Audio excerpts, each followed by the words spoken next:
My West Hollywood story is exploring the iconic boulevards, endless shopping, and beautiful galleries.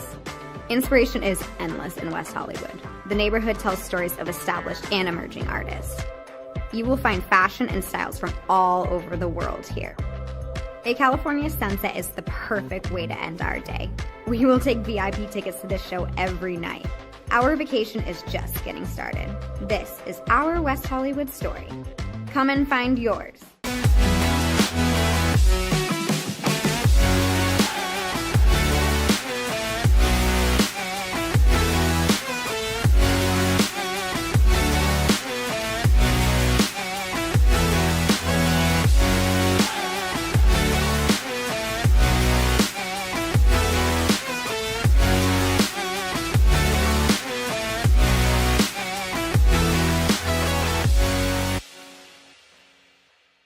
LA Galaxy belongs on the best surfaces. Whether you're the best player or the best fan, every goal, every tackle, every last-second battle, it all requires precision, performance, and passion. The LA Galaxy trust AstroTurf to provide the best surfaces, because champions deserve the best. AstroTurf, the official synthetic turf and hybrid field building partner of the LA Galaxy. My dad was a farmer. And when I saw him on a horse, the guy was bigger than life. One of the things that he had a hard time doing was showing the emotion. Maybe it was because the way he was raised, or believing that men provide and they don't struggle. But we all struggle. I want to show emotion to my kids. I want them to know when I'm happy, I want them to know when I'm sad, and I want them to see me working through things. The biggest reward I get from being a dad is watching my kids accomplish a goal, watching them light up. Nothing brings a bigger smile to my face. So I make my kids a priority. Whether it's hitting a baseball, a dance rehearsal, you name it, I'm there. They're gonna remember that they grew up loved. Be brave. Be there every day. And allow your kids to know that it's okay to struggle. That even dad doesn't know the answer sometimes, but we're gonna figure it out together. Firearms are the #1 cause of death among kids, but we know that healthcare workers can make a huge difference. This is why prevention is absolutely critical. It starts with listening to the community, leaning in on those conversations to better inform what is the approach that you want to take. You are the champions for change. You can be the catalyst for integrating firearm injury prevention strategies into your practice and really benefiting your community. Let's agree to agree that we all have a role to play in ending this crisis. In Major League Baseball, you could dream with no limits. You could become your hero, steal the show, or even start a new club. You could meet the moment and exceed the hype. You can write a new chapter of history and let your city dream again. This season, anything can happen. Everyone has a ritual, that small thing that keeps us focused. A habit we never skip to clear our minds and elevate our performance. But what do you do to keep your head in the game, to drown out the self-doubt and support your mental health? Because being your best isn't just about taking care of your body. It's about taking care of your mind and mental health. Discover the resources you need to keep your mind focused and your mental health a priority.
Our South Carolina story is told through love. We always felt the need to take a moment for ourselves, and the ocean has always drawn us closer. Charleston was such a romantic destination, with its ancient oaks and beautiful walking paths through town. But we love hiking too, and Greenville gave us a perfect view. This is our South Carolina story. What's yours?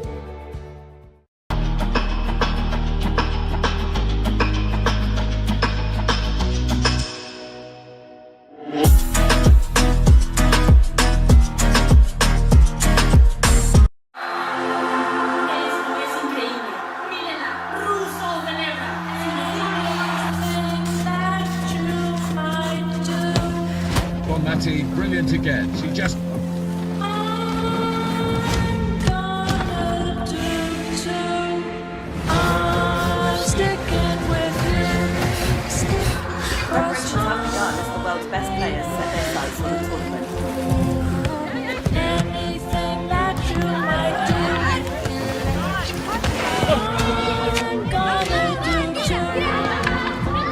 atmosphere is building here in the stadium, particularly this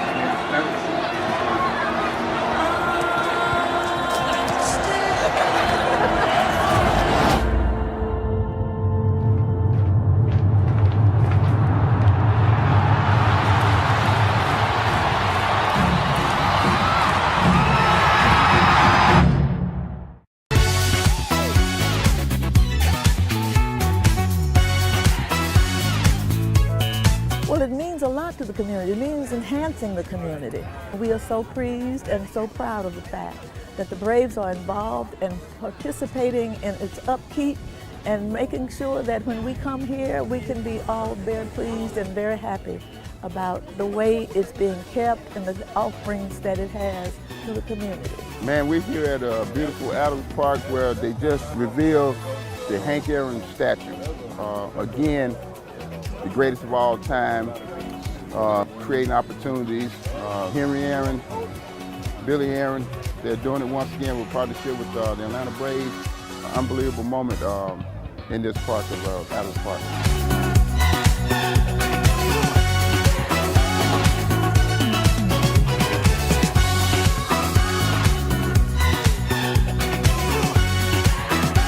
Big things for our kids, just to have the inspiration that, you know, maybe one day they can be the next Hank Aaron. So I'm really proud of what the city has done for the community.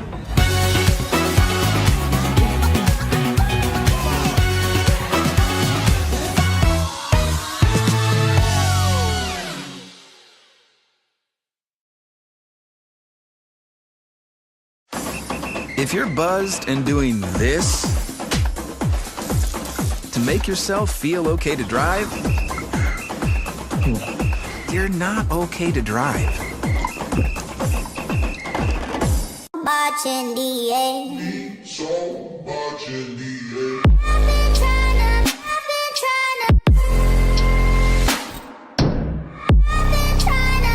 cause I'm scared.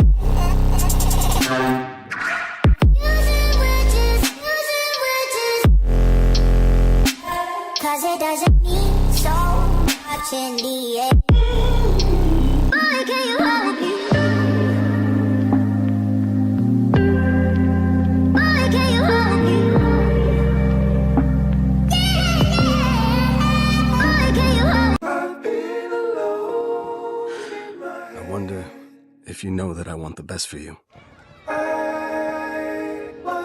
I know you're going through a lot. I wonder if you know that the big homie needs help too. You can't just rebound from everything. I know you've been grinding. Let's go, let's go, let's go. But how long will you fight solo?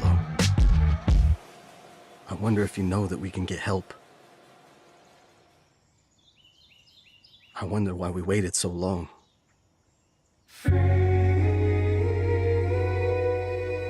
Not wondering anymore. Love, your mind. Let's see how far we can go.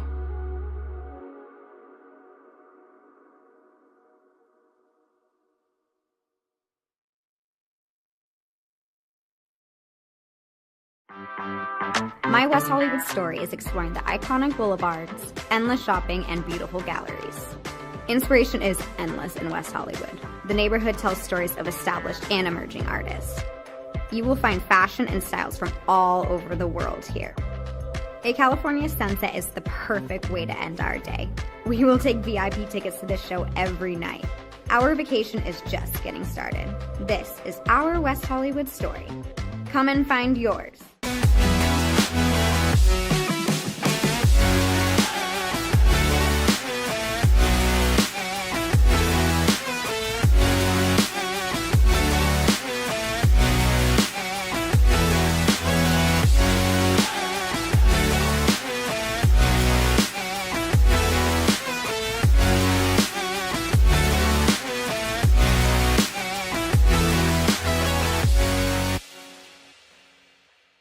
LA Galaxy belongs on the best surfaces. Whether you're the best player or the best fan, every goal, every tackle, every last-second battle, it all requires precision, performance, and passion. The LA Galaxy trust AstroTurf to provide the best surfaces, because champions deserve the best. AstroTurf, the official synthetic turf and hybrid field building partner of the LA Galaxy. My dad was a farmer. And when I saw him on a horse, the guy was bigger than life. One of the things that he had a hard time doing was showing the emotion. Maybe it was because the way he was raised, or believing that men provide and they don't struggle. But we all struggle. I want to show emotion to my kids. I want them to know when I'm happy, I want them to know when I'm sad, and I want them to see me working through things. The biggest reward I get from being a dad is watching my kids accomplish a goal, watching them light up. Nothing brings a bigger smile to my face. So I make my kids a priority. Whether it's hitting a baseball, a dance rehearsal, you name it, I'm there. They're gonna remember that they grew up loved. Be brave. Be there every day. And allow your kids to know that it's okay to struggle. That even dad doesn't know the answer sometimes, but we're gonna figure it out together. Firearms are the #1 cause of death among kids, but we know that healthcare workers can make a huge difference. This is why prevention is absolutely critical. It starts with listening to the community, leaning in on those conversations to better inform what is the approach that you want to take. You are the champions for change. You can be the catalyst for integrating firearm injury prevention strategies into your practice and really benefiting your community. Let's agree. He's made it to 20, he's gone. Touchdown! This is it, they have to score here. We're getting underway for it.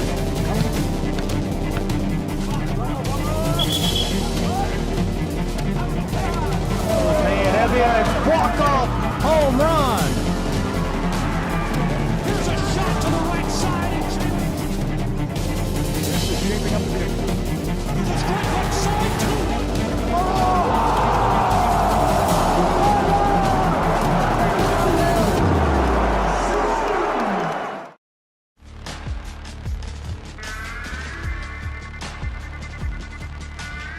Welcome to Lebanon, Tennessee, and inside of Noakes Lassiter Stadium. I'm Gabriel Fry, Lorenzo Robinson here with me. College football coming to you live from the home of the Cumberland University Phoenix, and they will try to fend off the Reinhardt University Eagles today in a thrilling tilt on the Southeast Sports Network. We'll have all of the action for you between these two sides, what promises to be a really good one. They're getting through the coin toss right now. A quick look at what we've seen so far this season from these two. Reinhardt is undefeated, 1-0. They won their season opener at home, looked really good against Florida Memorial, and Lorenzo Robinson will have more on that in just a moment. Cumberland Phoenix dropped their season opener on the road, but they were at Tennessee Tech, which is a pretty powerful, pretty formidable FCS program, so a really good test to start the year for that side. And Lorenzo, we'll get into it first with our players to watch, and we're keeping it simple since it's so early in the season. We're going to highlight the quarterbacks. So I'm going to bring you in now, and we'll talk about the quarterback for the Reinhardt University Eagles. It's Taylor Jackson. He's been so good over his time playing NAIA football. Transferred from Brevard College in the Tornadoes. Threw for 247 yards last week and was the AAC Player of the Week. AAC Player of the Week, and Taylor Action Jackson did what he does best, making plays, making it happen. Very confident football player. He can get it done in a variety of different ways. And a veteran player that seems to be putting it all together for the Eagles. He's been really good, and of course, we can't just look at one quarterback, but the home team is going to rely on the arm and active legs of Zach Holtzclaw. Threw for 34 yards last week against the Golden Eagles of Tennessee Tech. He's a junior, originally from Dawsonville, Georgia. 5'11", has a nice arm, and we're going to see what the Dawson County High product can do today. This is really the start of his test as a quarterback this season against a formidable NAIA opponent. What can he do against this Reinhardt Eagles side, and what does this defense have to do to contain a guy who's had so much success in his collegiate career? Yeah, but he's a little bit of an unknown when it comes to going up against NAIA competition. His first game being against a D1 team. You can't really take too much of what he did in that game and hold it against him. After winning the quarterback battle that he did over the course of camp, we're going to learn a lot about Holtzclaw in this game. And we're almost ready for the kickoff. As we get this game started, we will meet the offense and defense of both sides. Right now, these players are ready to go, and the home crowd is fired up.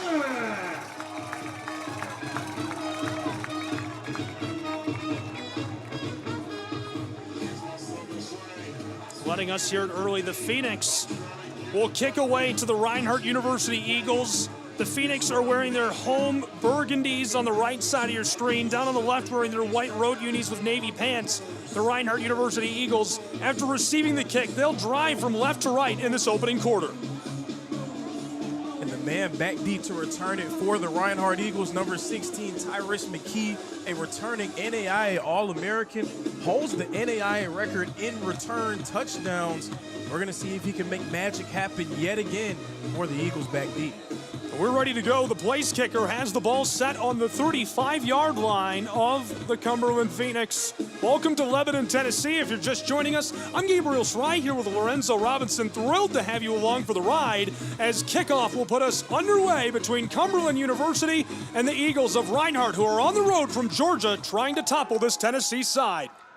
Kickoff drilled and rolls back to the 10-yard line where it's picked up. He's across the 15, the 20. Lots of traffic, has a convoy, and he's trapped at the 30. So nice, decent opening field position for Reinhardt's Eagles. Yes, and you can see already the threat of Tyrus McKee back deep to return, making Cumberland adjust the way that they kick it off. That was a squib kick. You don't want to give him a running start. Well, real quick, while we have just a second, let's get to know the offense of the Reinhardt University Eagles. And it all starts with the quarterback. We already met Taylor Jackson. The big guys up front are Lyle Daniels, Pinky Howers, and Calhoun. Receivers, Rice, Curtis. The running backs, Walker and Colbert. And the tight end, Davis.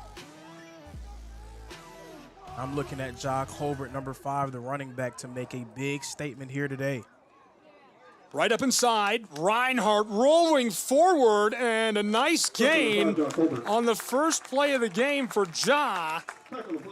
Couldn't quite slip away, and it looks like as he steps backwards, they're going to put him back right beyond the original line of scrimmage. Now, this is going to be an interesting test for this Reinhardt team, a team that's known for trying to impose their will by running the football. But this front for Cumberland, massive, so many different players that are going to get a chance to hold the fort down and try to stop this running game. Now to the close side. Hit and goes down immediately. Nowhere to go. Nice little carry, and quickly meeting the defensive side of things for Cumberland's Phoenix. Up front, it's Clark, Jones, and Miller. The linebackers, Mamouni, Harris, Denton. The defensive backs, Smith, Johnson, Hill, Sufrant, and Hannah. Third down and a long 6. We'll call it a mid-range 7 here, Lorenzo. But again, you see what this Cumberland front is going to be able to do in this game. They are not going to make anything easy for Reinhardt on the ground. It's going to come down to a lot of Taylor Jackson third downs, I feel. Jackson throws quickly. Passes caught at the line to gain. 1st and 10, Reinhardt Eagles. 3 plays, and they move the chains, and that's very efficient. Last season, they were great moving the ball. Reinhardt's offense so far. They scored 49 points in their first outing, but that'll continue their great job of converting on third downs. See Taylor Jackson immediately looking for Jordan Gant. Gant leading the team in receiving in week 1, looking for an encore in week 2. Jackson the give right up inside, and a nice 7-yard gain, maybe a long 6, and we'll call it 2nd down and 4. That's what the Eagles want to do. They want to just steadily continue to impose their will, chip away at that defensive front. You know, they introduced the VAR spotting for the first time in the NFL this year during the Hall of Fame game, and it got quite the uproar on Twitter. And I was so against it, but you know, I do high school football every week. I do college football almost every week during the season. And the amount of times the officials just take 2 steps forward or backwards from where I think the ball should be is wild. Jackson, there is a great pass downfield beyond midfield, almost to the 30-yard line of the Phoenix. In that connection, Jackson to Gant, it went so well for Reinhardt in week 1. Yet again, doing the same in week 2. Jordan Gant able to get open and Taylor Jackson finding him. Huge catch for Jordan Gant deep downfield. Gant 53 yards and a score in week 1. Jackson from the shotgun, 1st and 10 from the 32-yard line of the Phoenix. Cumberland defense crashing down on that offensive line, and they're able to stop him at the line of scrimmage this time. And again, a Reinhardt team that's known for trying to impose their will by running downhill. Anytime Reinhardt's able to convert deep down the field through the air, it puts so much pressure on defenses because now you can't stack the box to stop this formidable rushing attack. 2nd down and long.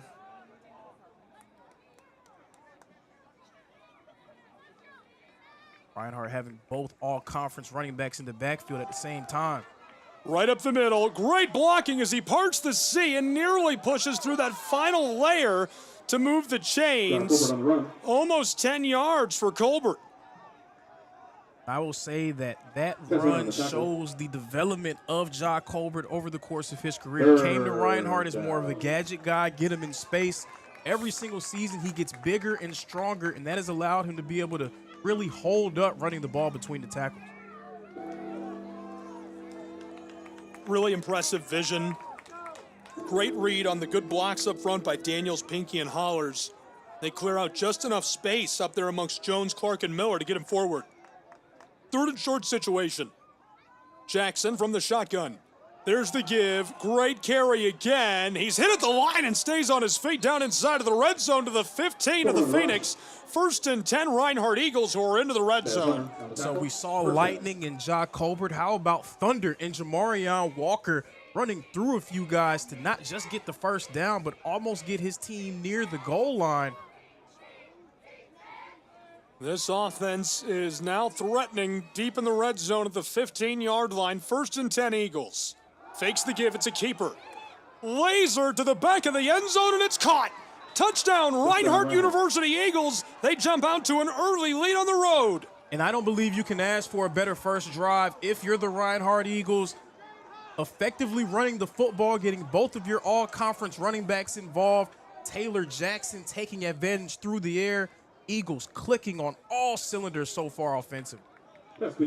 Great start for Reinhardt University, who is leading 6-0 on the road. Still 10 minutes to play in this first quarter. Anytime you're on the road, really want to try to execute on that first drive and take the crowd out of it early. So far, so good for the Eagles. Snap is good, hold is good. PAT, this one sails up away and between the uprights. That'll make it 7-0 here in Lebanon, Tennessee, where Reinhardt has jumped out to an early lead over the Cumberland Phoenix. We'll break and return in just a moment on SESN.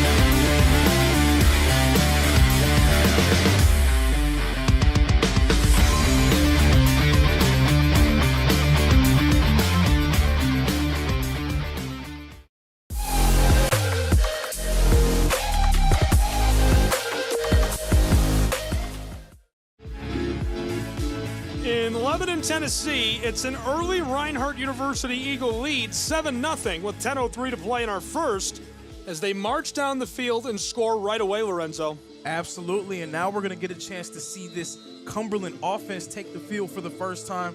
Still looking for their first touchdown of the season. You would expect to see them come out with a lot of energy early on. This is sent away. Cumberland will work right to left. Bobbled on the goal line across the 10, 15, 20, 25, 30, 40. There's a flag down, midfield stripe, the opposing 40, and he's finally dragged down after a 60-yard return for the Phoenix. Will it stand? We'll see a little bit of laundry on the field, but Cumberland trying to flip momentum towards their side. Unfortunately for them, it does seem like it might go against the Phoenix. We'll see what the call is.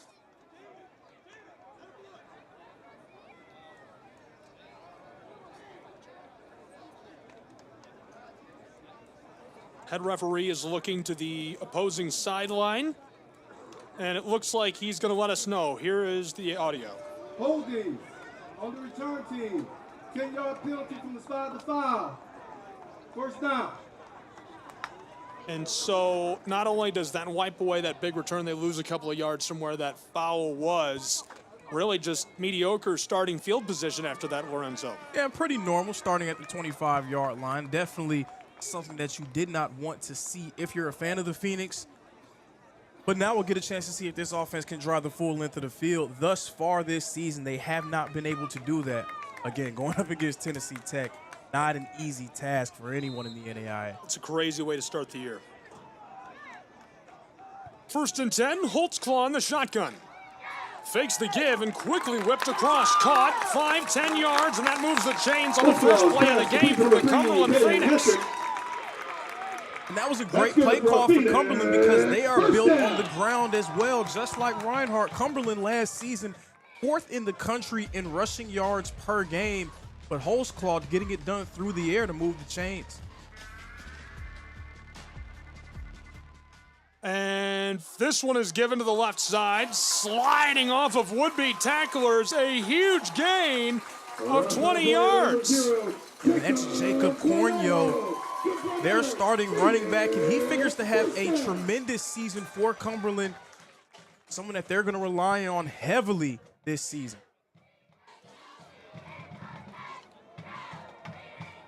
We'll see if we can meet the offense of Cumberland after this play. They're running the hurry up, but I was going to introduce you to the starting 11 on offense. First and 10, man in motion, it's the big guy.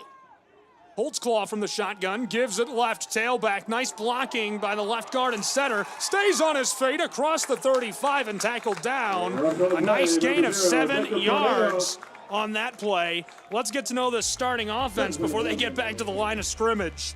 Here's the 11 to get the nod for the Cumberland Phoenix in their first home game. Up front, it's Toll at center, Fisher Nelson on the right, Martin Sanchez on the left, quarterback Holtzclaw, Cornejo at tailback, Payne, Finch, Hatchett, and Posh, all trying to move the ball for this offense of the Phoenix.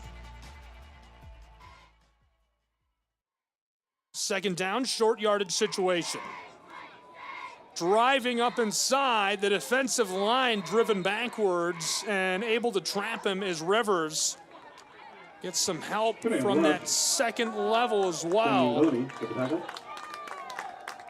Cumberland ran the ball so effectively last season. You know that they're going to try to get downhill and wear on this Reinhardt defensive line. It's going to be a great test on both sides. Third and short.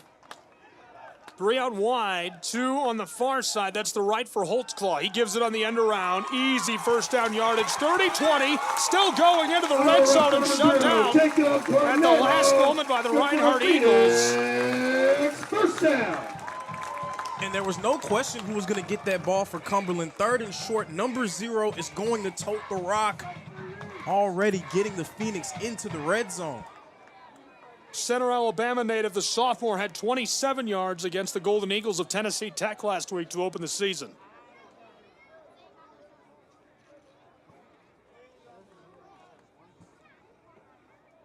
First and 10 from inside of the red zone. Cornejo takes it again, hit from behind, and able to roll forward for an impressive 5-yard gain, even he's tackled down inside. He's a north-south runner. He's always going to try to fall forward for those extra yards. So if you're Reinhardt defensively, you got to hit him early and hit him often if you're going to be able to slow him down. Right now, he has dictated the physicality to the Reinhardt defense. Second and medium. Faked the give to Cornejo, and the toss is knocked incomplete on a great defensive play by Reinhardt. Put that right into the hands of his intended target, and Brighton Peters, the senior from Gadsden, knocks that one out. If you're an offensive coordinator, you want to try to get those play action attempts by using your running game, being able to force the defense to start stepping up and opening up some opportunities for you through the air. Damian Deloney trying to guide the defense from the line of scrimmage, the big guy. Third and medium. Holtzclaw from the shotgun. Pocket breaks immediately. Tossed. He's got room. Touchdown. Cumberland responds right away. It's a 1-point game. And that was a nifty little toss by Holtzclaw there. Just a little flick of the wrist, giving it to his man who runs it into the end zone. And early on, it seems like we may have a shootout on our hands, folks. Yeah, that's a quick start for these two sides, as it's already a 1-point game. 6:43 to play in our first. And the key word for every offensive attack when it comes to what they want to see in the first drive, execution. Snap and hold are good. This one is sent up away and between the uprights to make it 7-0 in Lebanon, Tennessee, between the Reinhardt Eagles and the Phoenix of Cumberland.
Back in Lebanon, Tennessee, between the Phoenix of Cumberland and the Reinhardt Eagles, where we're deadlocked 7 apiece.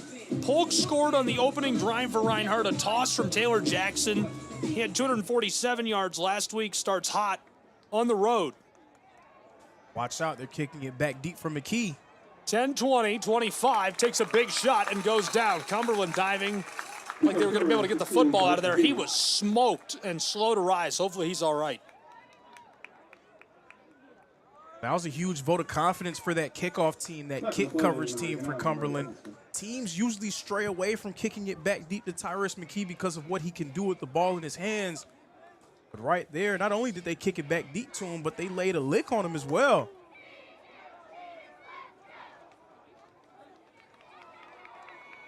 First and 10, Reinhardt Eagles looking to repeat the success of that first drive. Jackson 3 for 3 for 44 yards and a touchdown. And the tailbacks, who are working up inside again for 5 yards, looked really good as well. Colbert had 4 for 16, Walker 2 for 9. And that was Ethan Rice in at quarterback. Ethan Rice is an athlete for Reinhardt who masquerades sometimes as a quarterback capable of running the football between the tackles. Someone that comes in and gives them a different look at that signal caller spot. Always such a nice piece. That package is so interesting when they run it. Unpredictable as well, because he is a quarterback capable of throwing the football, so you don't want to sell out against the run, but he's such a great athlete. Second and medium. And this one results in an immediate flag. I think Reinhardt made a great decision. And Reinhardt went with the RPO there, but Cumberland was all over it, not only on the ground, but through the air as well. Well, I thought for a minute that was going to be defensive pass or offensive pass interference. But instead, it's offside against the defense, so a freebie for the Eagles. It looked like, to me, that was going to be DPI or OPI. I can't get it right, can I? OPI, because he shoved the defensive back away from an easy INT right there. Yeah, but I think that the offsides is probably what overrides it. You could tell from Taylor Jackson's immediate reaction that he knew it was a free play. So that's probably why he tried to get it over there, just seeing if you can steal one. 1st and 10, Jackson from the shotgun. Tailback Colbert steps up alongside him, now back deep again. Jackson gives it. Colbert escapes a pair of defenders in the backfield. Taylor Jackson throws a block, stopped just beyond the line of scrimmage for a short gain, and it's 3rd down. And that might have been one of the more entertaining 2-yard runs that I've seen. Jock Colbert making a few Cumberland defenders miss. They had 3 guys into the backfield when the ball snapped, but Colbert turning something out of nothing there. 2nd and 8, 5 minutes to play in our first quarter. Deadlocked 7-all between these two. Football on the 41-yard line of the Eagles. Line to gain is the 49. Jackson from the shotgun distributes. This is bobbled and dropped. 3rd down and 8. That was tremendous defense by number 28, Daniel Dogan.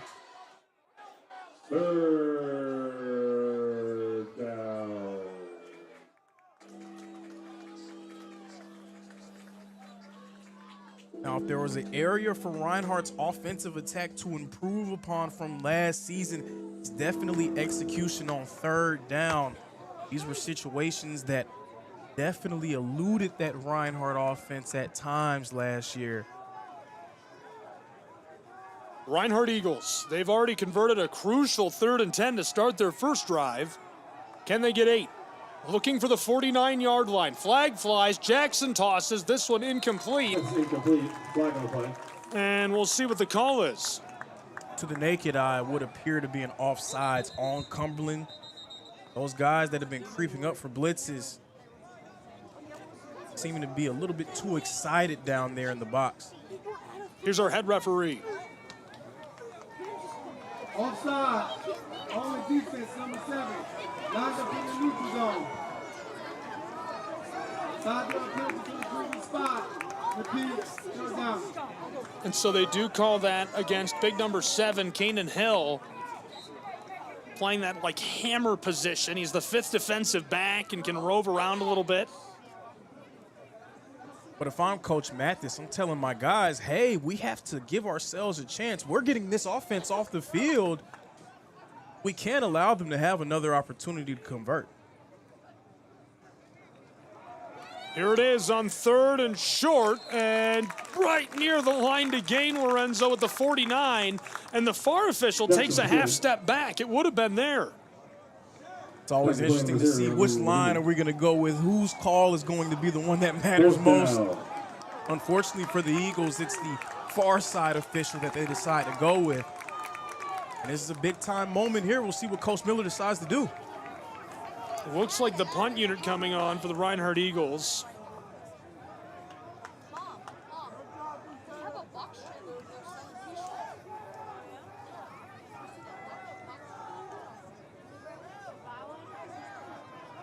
Coach Miller deciding not to go too aggressive here in the first quarter, playing the field position game. Punt is away. Rolls back over the 15, 10-5, stopped by the Eagles inside of the 5. Cumberland's touched the ball, and this one is fielded there. So he'll roll forward for a couple of yards. That was kind of awkward. And keep them out of the shadows of the goalpost. And it looked like Reinhardt may have downed it at the 1-yard line, and then the return man ripped it away from the defender and rolled forward for a few yards. Great job by him having the presence of mind to help his team get out the shadow of the end zone.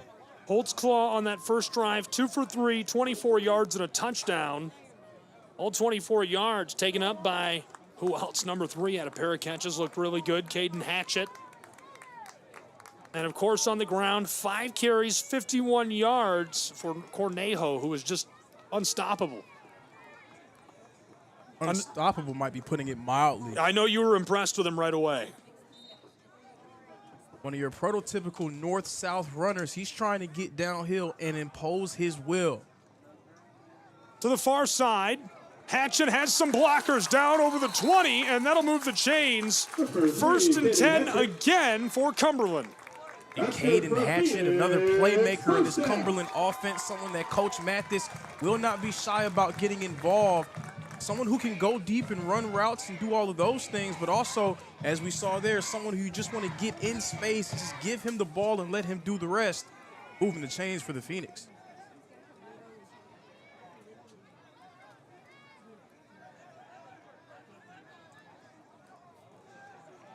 First and 10.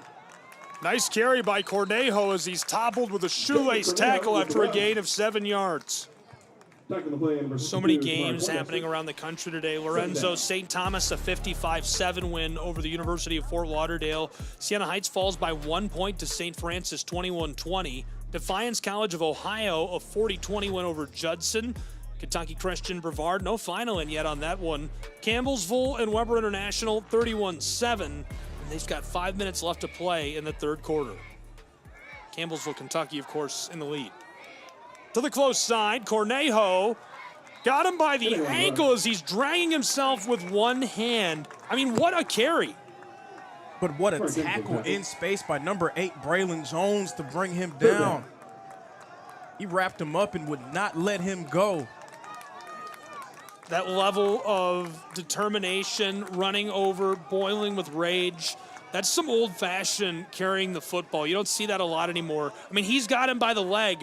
He's got one hand planted on the ground, and he's trying to hop along with one arm and one leg. Short yardage situation. Right up the middle, he's got a seam over the 40. Holtzclaw, 1st and 10. And we saw him get it done through the air in that first drive. How about Holtzclaw on the ground, converting the 3rd down and helping the Phoenix continue to move the chains? Really, really nice carry.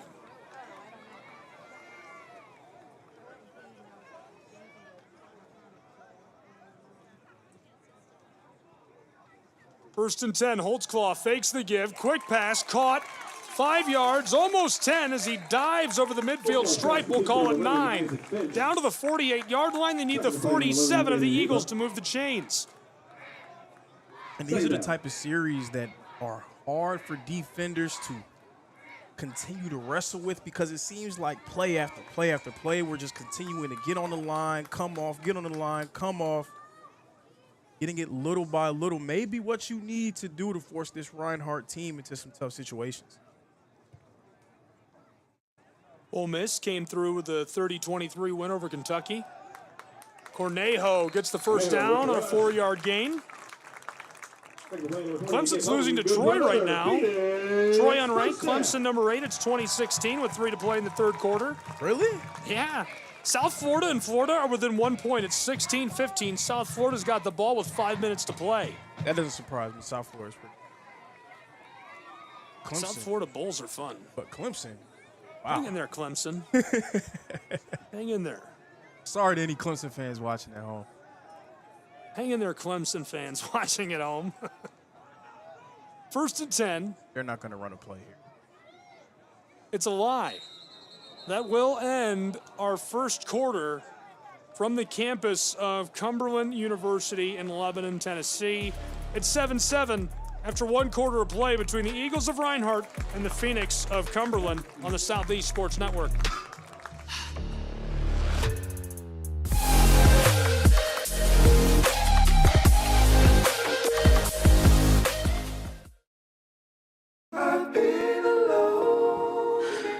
I wonder if you know that I want the best for you.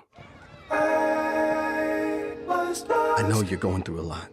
I wonder if you know that the big homie needs help too. He can't just rebound from everything. I know you've been grinding. Let's go, let's go, let's go. But how long will you fight solo? I wonder if you know that we can get help. I wonder why we waited so long. I'm not wondering anymore. Love, your mind. Let's see how far we can go.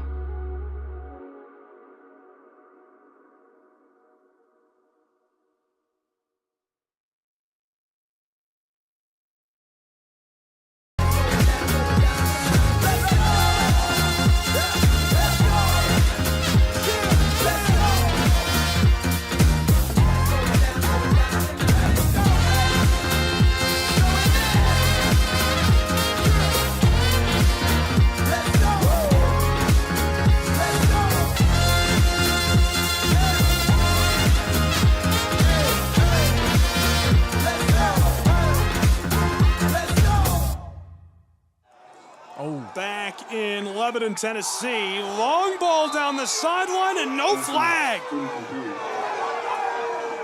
I don't think the Cumberland Phoenix fans like it. They definitely didn't like that one, and that was Carter Hicks in on defense. He was running with the receiver and broke up the pass, and immediately you saw the entire Cumberland sideline looking at the ref and asking for a flag. It's a bang-bang play, though. That's really tough on referees to try to determine which way to go with it. If this game was being played at Reinhardt, I bet we wouldn't hear anything being said right now, but probably not a thing. The home fans let them have it immediately. And you got to give it to them, right? They're trying to rally their team and stand behind them. They see the entire sideline saying the same thing, so at least we see the Phoenix and their fans all on the same page. Here's the snap, Holtzclaw, quick throw. This one is incomplete, and maybe better for him that he dropped it. He would have lost his helmet right there. And that was 2 passes in a row for Cumberland. But when I have a running back running the way that Cornell has been running throughout this game, I try to get him involved early in series. So curious about the decision there to take him pretty much out the game in these first 2 plays. Take the ball out of his hands. Got a player slow to rise. Hopefully he's all right. Talked about a couple of scores in the NCAA and NAIA around the country. Ohio State was able to handle Grambling State today, hold off the 70-0 win. Just hung in there down to the wire in that one. Hanging in the balance always. Tennessee also really had to hang in there against the Bucks. 72-17 against East Tennessee State. Nip and tuck. We just, AstroTurf just took a brand new field over there from the MLB Speedway Classic in Bristol, Tennessee, and retrofitted it to be brand new for their baseball team. Congrats to them. Ready to get back underway. Holtzclaw on 3rd down. Great throw over the middle. That'll move the chains. What a toss. What a snag. And again, we see Caden Hatchett getting involved. He took a jet sweep for a first down earlier in this drive. Now moving the chains with the reception.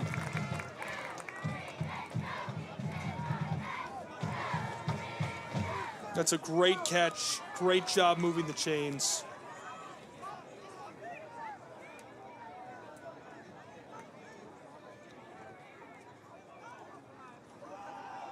Holtzclaw gives it. Cornejo brought it back to the close side and tried to make a move and goes down. So a short gain for the Phoenix, just beyond the line of scrimmage. They'll get 5. But runs like that is why I would try to get him involved in early downs, because so far, every time he touches the ball, it's a guaranteed at least 4 yards. You can't ask for a better start to the series than that.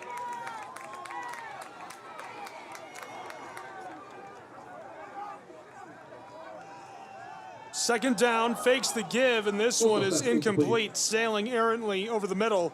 third medium.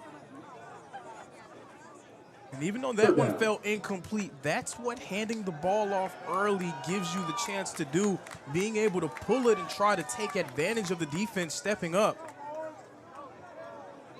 Deadlocked at 7, 13:30 to play in our first half. The Phoenix, third and medium from just beyond the Reinhardt 30. End around, he's got the blocker and Cornejo. Hatchet runs over a man. That should move the chains. 1st and 10, Cumberland. And Nick Saban had a saying years ago, when you get into tough situations, third downs, red zone, goal line situations, you're not thinking of plays, you're thinking of players.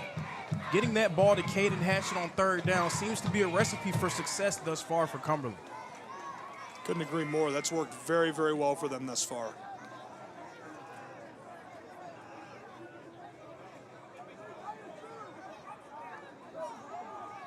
Holds claw. Laser rainbowed for the end zone, and the flag looks like PI against the Eagles. Markel Sutton is all over him, staying with him, hassling Isaiah O'Neal, the sophomore from Franklin, and the flag hits the turf. It's actually going to be number 3, Brighton Peters, it looks like, at corner in for the coverage. It seemed to be hand fighting going both ways, but that flag came out very early, so the ref extremely convinced that Peters was the one who initiated the contact.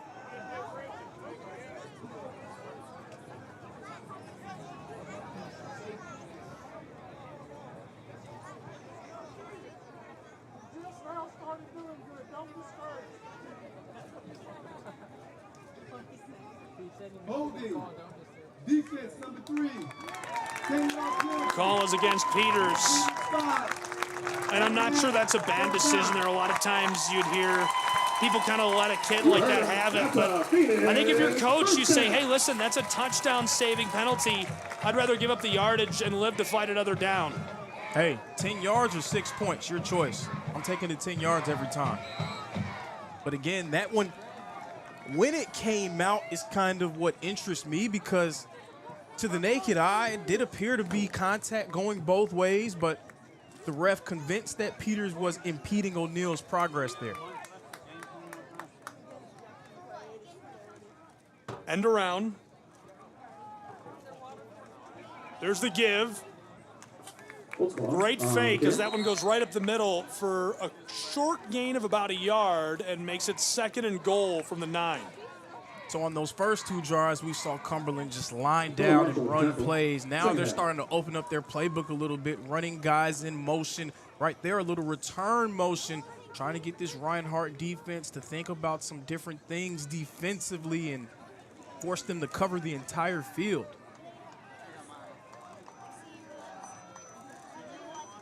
Second and goal. Cornejo right up the middle, almost gets to the 5 as he's dragged down at the 6.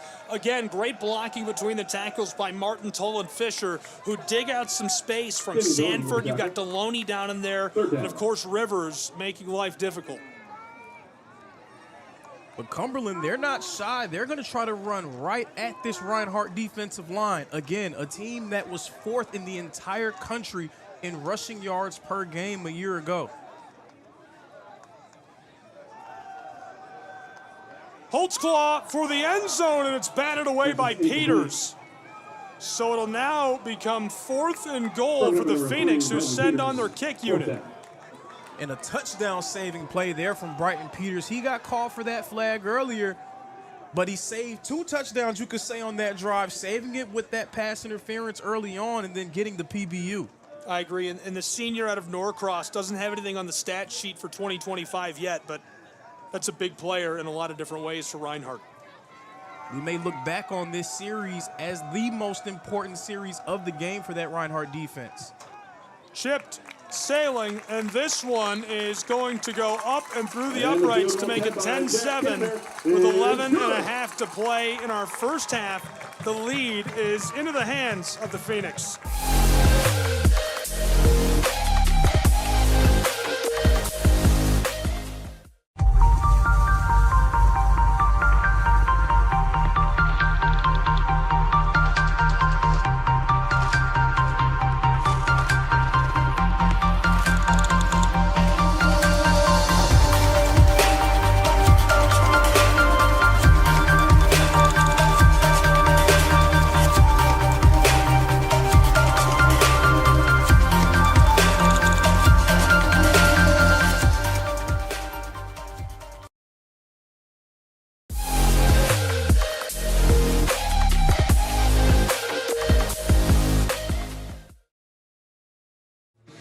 Welcome back in Lebanon, Tennessee. It's been a good one so far between the Reinhardt Eagles and the Phoenix of Cumberland. Gabriel Schreim, a good friend, Lorenzo Robinson.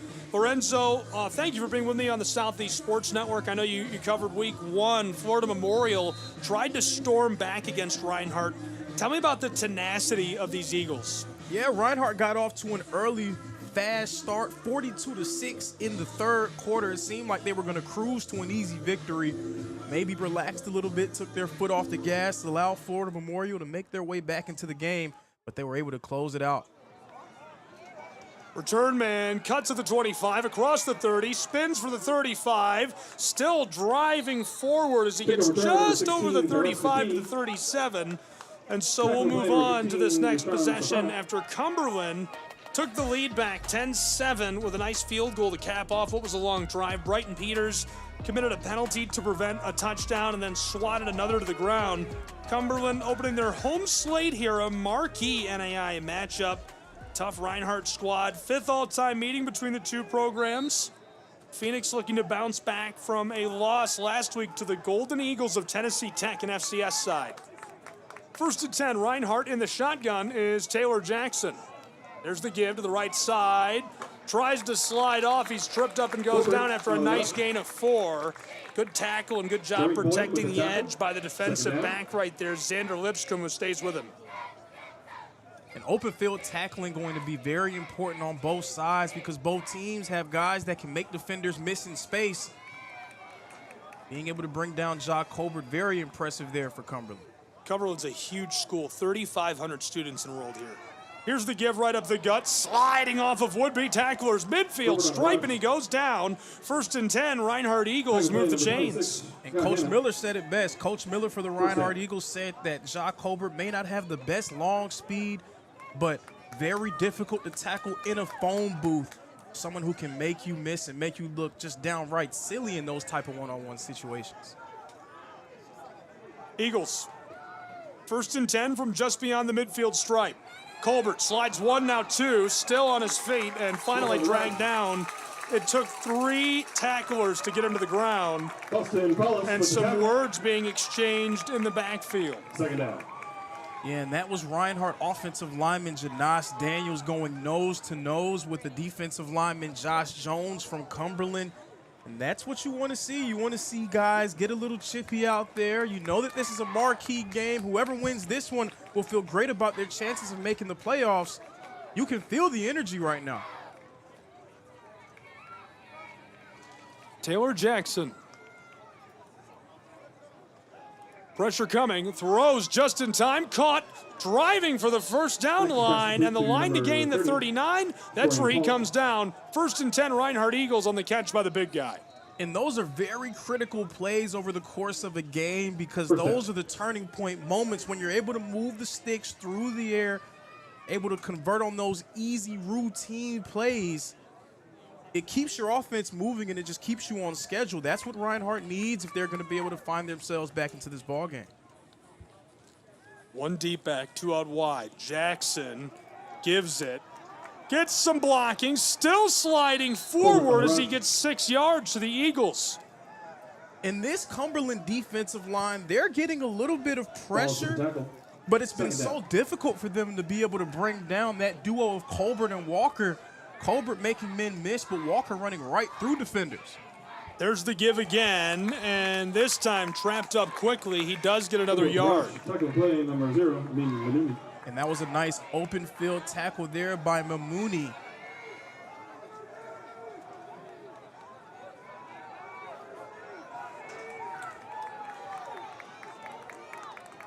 Reinhardt making a couple of changes. 3rd and short yardage situation. Really could use this. The Eagles brought in a little bit of extra beef out there. Number 53, Aaron Inman, entered the game as the 6th lineman. Rice will keep it himself and blown dead before he can pick it up. Would have been good to go if not for the flag.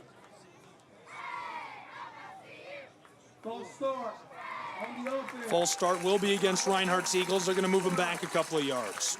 And that's always the danger when you run those plays and you're trying to get down on the line as fast as possible. We're trying to just snap and go. sometimes it can lead to miscommunication, and the Eagles a little bit too much movement along the front lines. Reinhardt had 181 rush yards in week 1.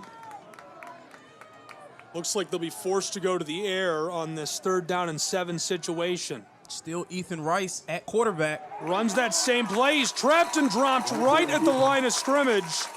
No gain, as it's a very nice play inside by Cannon Johnson, the safety.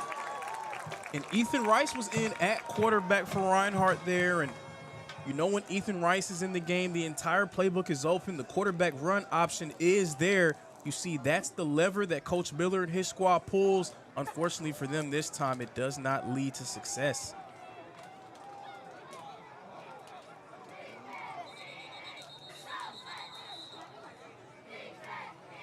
Timeout taken by the Phoenix of Cumberland on 4th and 9. Cumberland, the first timeout.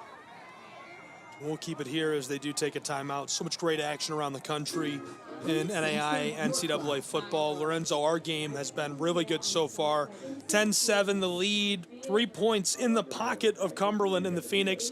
7.5 to play still in this first half. Any thoughts on what to expect here? So what I'm going to harp on all season long, turning point plays. 3rd and long, 3rd and short, these type of situations where you get into the red zone, get to the goal line, the moments that define a game. So far, Cumberland, they are taking advantage of those turning point plays. Reinhardt, they did it on the first drive, but for the rest of the game, it has not gone their way. We'll see if Cumberland can continue to win on those turning point plays. Both of these teams receiving votes. Be interesting to see if they drive their way into the poll. A win here can go a long way. This is probably a poll game. I agree. 4th down, able to corral the awkward punt, sent away inside of the 10, rolls by him. Reinhardt stops it there on the goal line as it rolls along it. And a referee says that one's a little too far.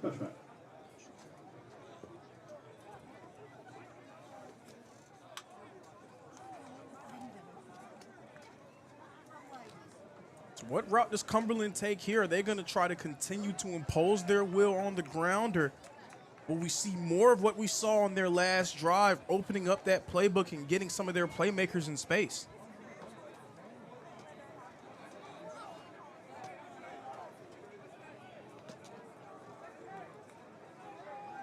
And Cornejo so far has been the leader for Cumberland running the ball, but that receiver duo of O'Neal and Hatchett, very dangerous.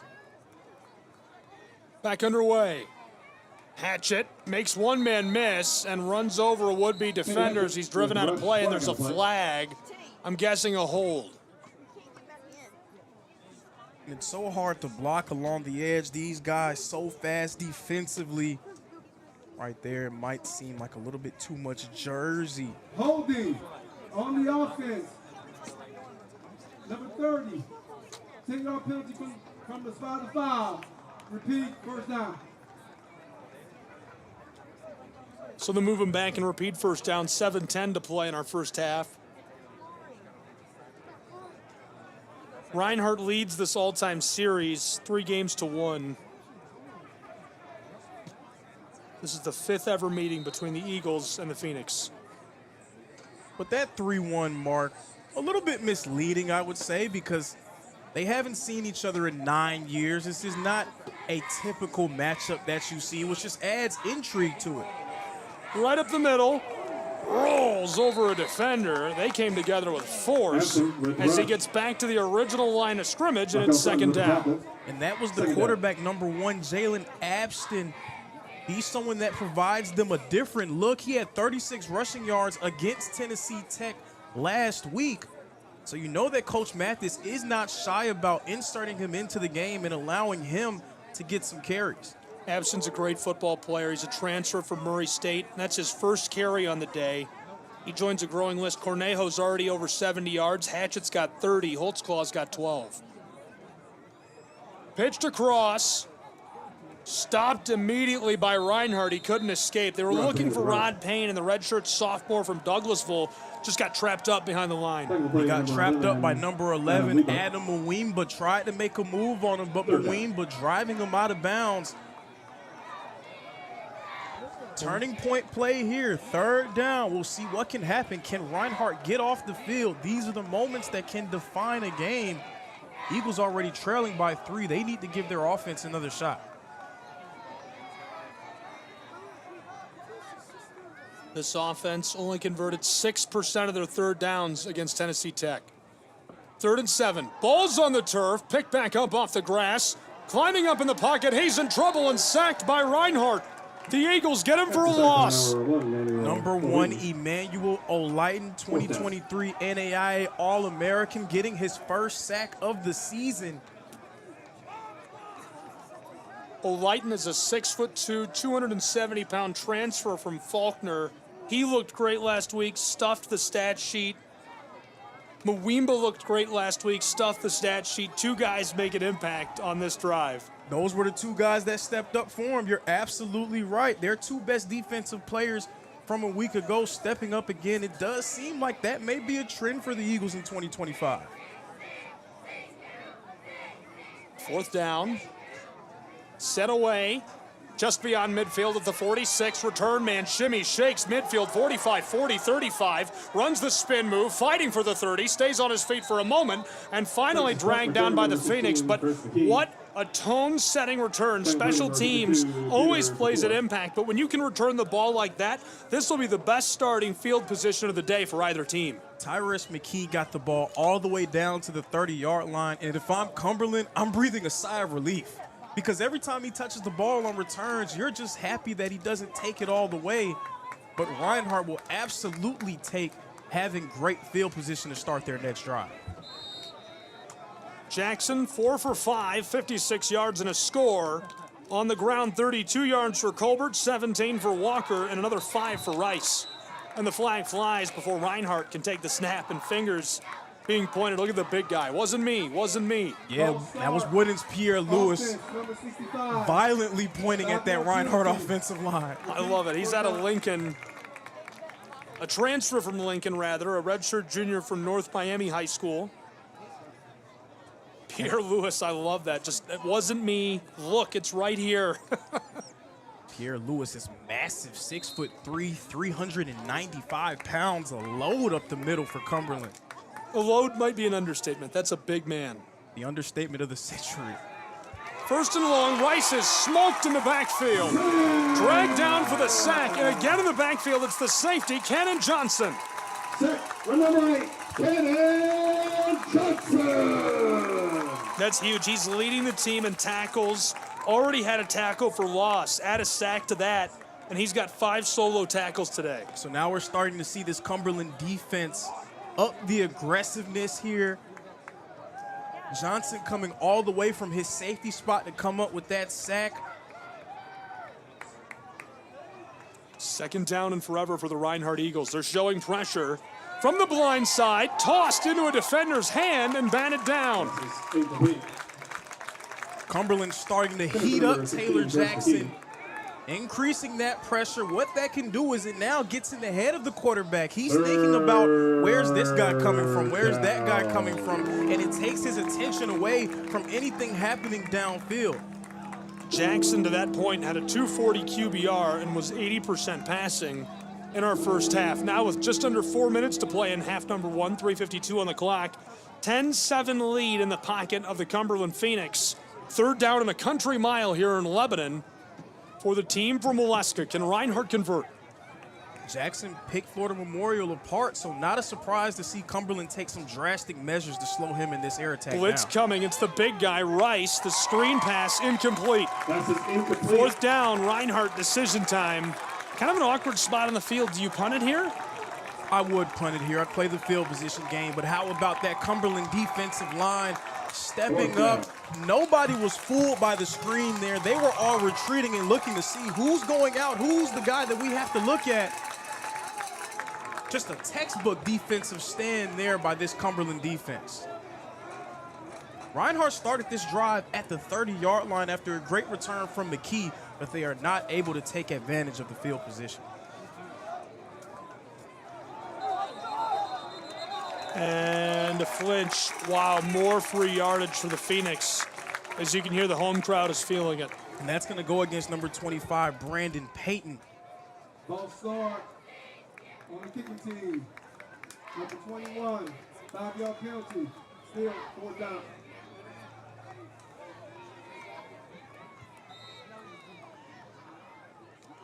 Reinhardt played a clean game for the most part against Florida Memorial. But right now, penalties starting to mount against the Eagles. You cannot have mistakes like these against a great team like Cumberland. Punts away. And a fair catch back on the 5-yard line. They'll put him at the 6, maybe 7. 1st and 10, Cumberland will run the 2-minute drill, 3:40 to go. Now we'll see which way they go at quarterback. We saw Abston get that last drive. Holtzclaw started the game and played the entire first quarter. Yeah, that's a tough decision. You know, Holtzclaw hasn't looked bad at all, so I don't think you go away from him so early in this game. I think that's just a package we see in Abston there. Didn't throw the ball once, though, and Abston did get a couple of carries. So here we go, back in the game. And it was a quarterback competition during camp, so not a surprise to see them both get looks. Incomplete. Holtzclaw throws that across. He's looking for Jarius Rogers.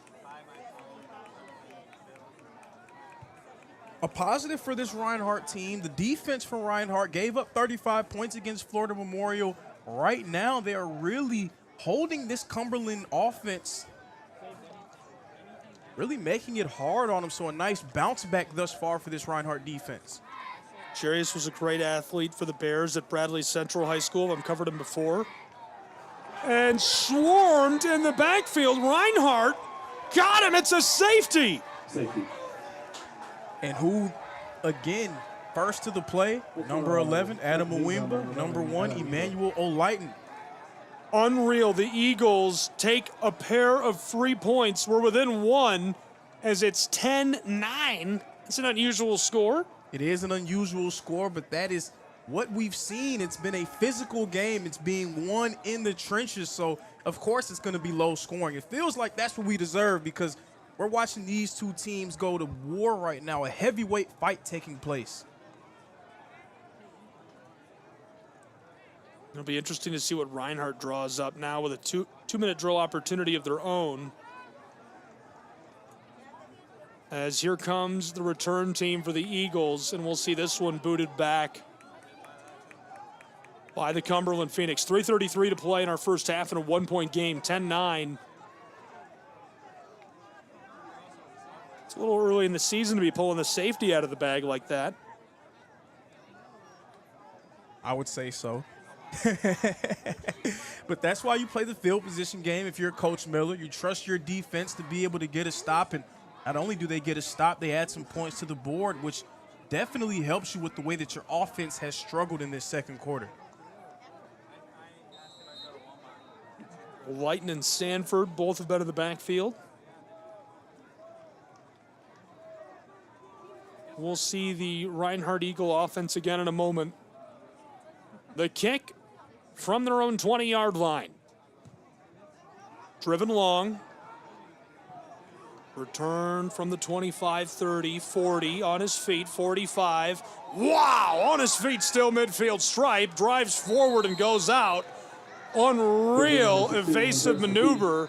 And I think he was hit late as well, so it's going to be another 15 yards added to that return. But how about Tyrus McKee? Even though he hasn't taken one to the distance, he's making plays returning the ball so far for the Eagles. I think they got McKee by the dreadlocks there, but he was almost tackled and he was able to pull away. A player like that, you got to grab anything you can, Gabe.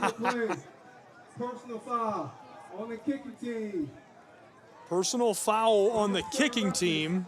15-yard penalty from the Yeah, it seemed like two guys hit Tyrus McKee a little bit too late. And sometimes when he's making guys miss and he's just running and doing anything that he wants. Anytime that you're able to get a hit on him, you're like, man, it's like a sigh of relief. And then it becomes anger. Like, wow, we got to make sure we get this guy down. Cumberland, they got to try to find a way to dial back the aggressiveness a little bit.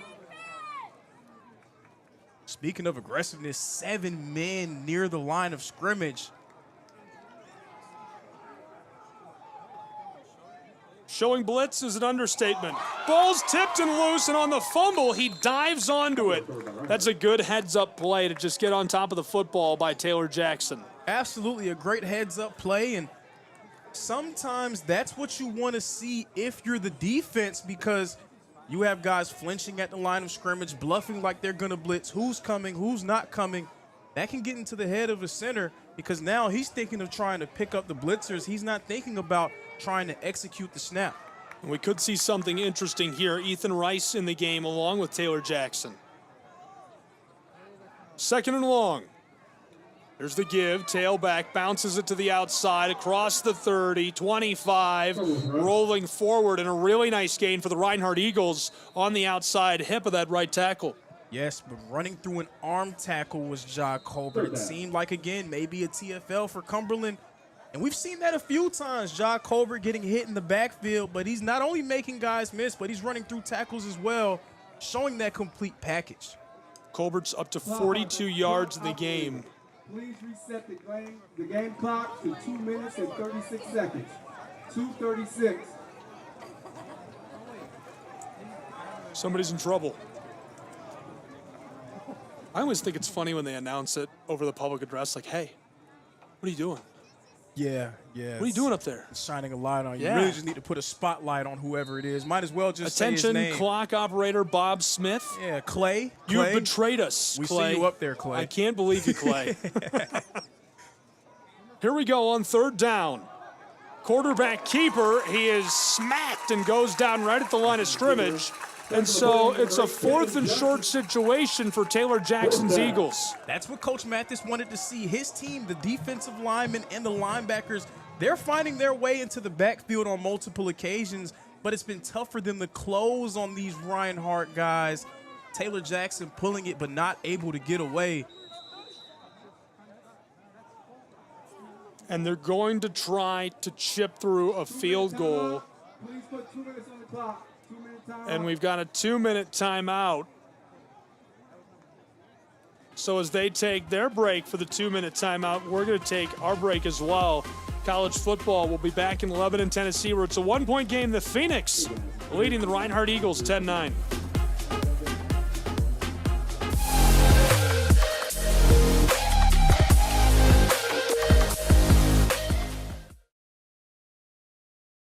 Is it time yet?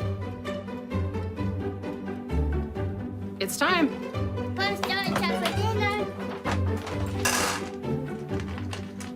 Oh, terrific. Faster dinner. Donating pet food is one of the many ways you can help families in your community. Pets and people belong together. Learn more at petsandpeopletogether.org.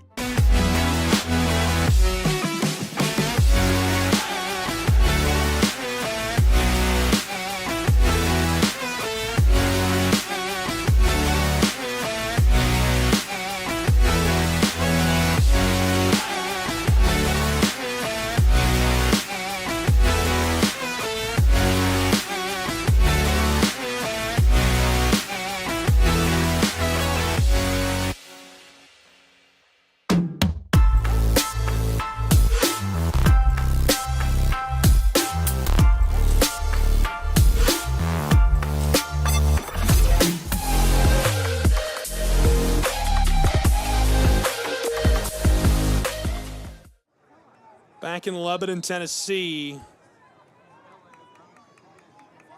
where you're about to watch this field goal attempt by the Reinhardt Eagles. From 31, snap and hold are good, booted up away. This one sails wide right of the stick. Alex Hansen, who is perfect on point after tries this season, just goes wide.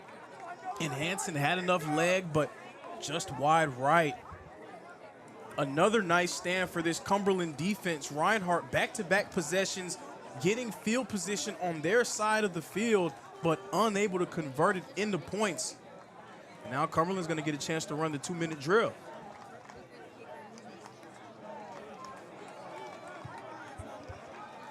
So Cumberland will take over right near the 20-yard line. 1:54 on the clock in Lebanon. Right up the middle. Clock begins to run as he gets a couple yards. Second play, number 11, Adam Mawimba. Cornejo was trying to find some space. Second down. Adam Mawimba stepping up into the hole and getting a nice hit on him. That's what it's going to take. You're going to have to meet him in the hole and finish when you get there.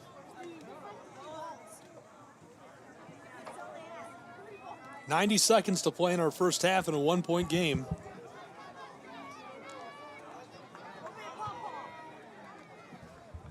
Second down and 9. Holtzclaw rolling. A laser downfield is picked off by the Reinhardt Eagles at the 40-yard line. Back to the 30, and he's bowled over. A huge INT for Reinhardt. That was number 8, Braylon Jones, picking that off for the Eagles. Braylon Jones missed nearly the entire 2024 season with an injury. Coming back in 2025 with a New Jersey number, but the same impact player. Great job by Jones on the interception.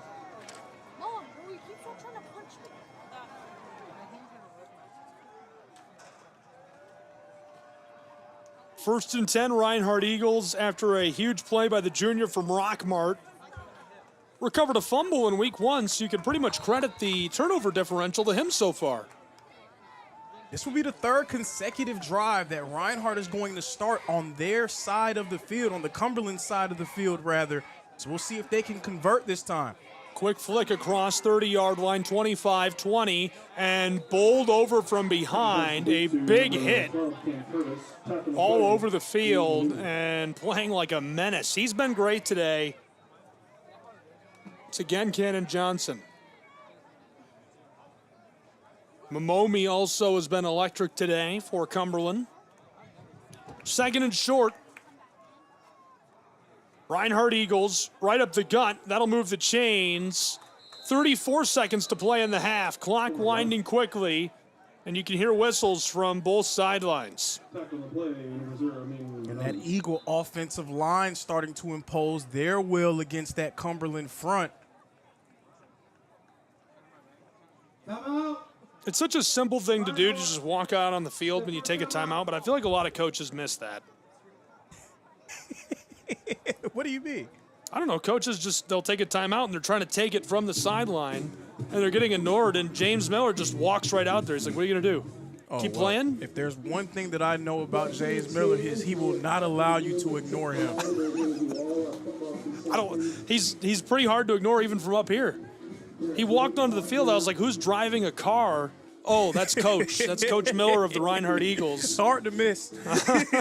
Hard to miss. I'll tell you, my favorite thing about James Miller is how he treats the players. He's iconic as a head coach. Really, just very in touch with every one of the guys on his roster. It's impressive to watch. First and 10, Reinhardt Eagles. 31 seconds to play with in Lebanon, Tennessee in this first half in a one-point game. Watch for the play action here from Reinhardt, taking advantage of this Cumberland defense. Jackson from the shotgun, tipped, and he couldn't hang on. Would have been a turnover inside of the 5. Instead, Reinhardt will get another crack at it with 26 seconds on the clock. That would have led to another defensive stand for Cumberland. That would have stopped this Reinhardt drive in its tracks. But they were unable to come away with the play. Now can Reinhardt take advantage of having that new lease on life? They're going to have to.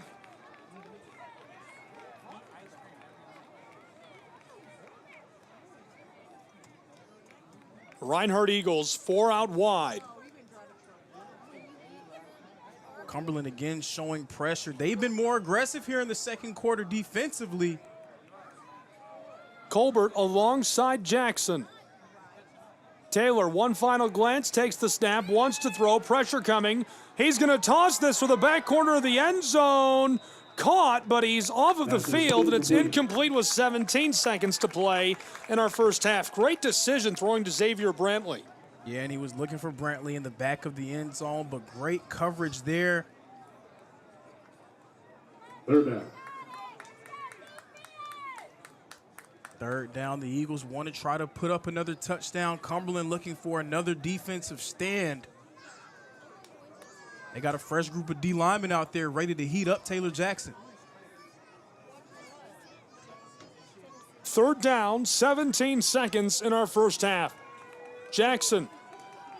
Pressure comes quickly. Tossed, caught as he slides and turns upfield. Driving forward, he gets 5 yards, 10 seconds on the clock. It's running 8, and now the whistle. Clock still running 6 seconds as it's stopped. Gant is the one who took that down 6 yards towards the end zone. And so this is basically the final play Reinhardt will get here. They could get one off quickly, and they're going to move the clock back to 8 seconds if you can't hear the head referee. And it was a nice play for Reinhardt because it was a completion. It was positive yards, but the pressure by Cumberland forced Taylor Jackson to get that ball out without having his feet set. He could not get everything on that ball, so Jordan Gant had to come back to it. He couldn't catch it in stride. He had plenty of space to score a touchdown, but nice job again, that Cumberland defensive front heating up Jackson and forcing him to adjust. Phoenix defense trying to make one final stand, 8 seconds on the clock. In a 1-point game in this first half, they need to hold Reinhardt out of the end zone probably one final time, but instead, here comes the field goal unit for a gimme. This is basically a PAT for the man who's perfect on those this season. These two defenses have been so stout that any points that you can get, you'll take them. You don't need to be too aggressive going for the score. You want to go into halftime with the lead. That's what Coach Miller's thinking here. And Cumberland has elected to ice the kicker. Timeout. Cumberland. That's their second timeout. I like the call by the Phoenix there. You got that timeout, use it up, try to ice the kicker. You know he can hit those PATs. If you're up on his stats, he's, like I said, perfect from that range to start 2025. You might as well use the timeout. Use it or lose it. You can't take it with you. It doesn't go with you after half, so just go ahead and burn it. See if you can force Alex Hansen to think a little bit harder about the kick before he attempts it. Exactly. You can't take it with you. You might as well use it up. See if you can ice him. If not, at least you tried.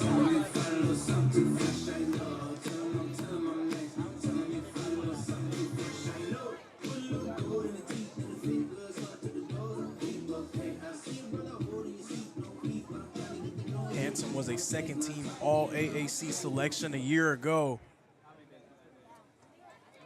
This is a gimme, Lorenzo. 20 yards.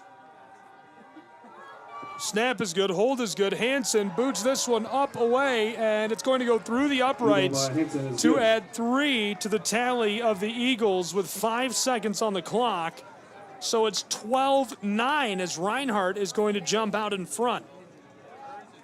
And it's been tough sledding for this Reinhardt offense so far in the second quarter.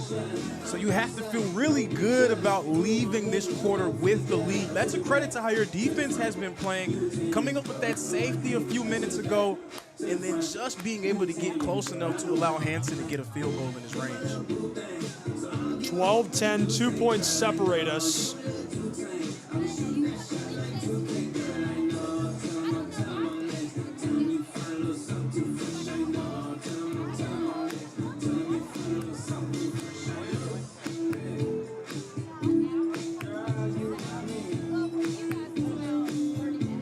And the kick team is on for Reinhardt. Maybe just the kickoff here. We'll see what Cumberland decides to do. I'd be surprised if Reinhardt kicked it back deep here, so this will probably be a squib kick. You want to keep it in the field of play, force Cumberland to use some of the 5 seconds that remain on the clock.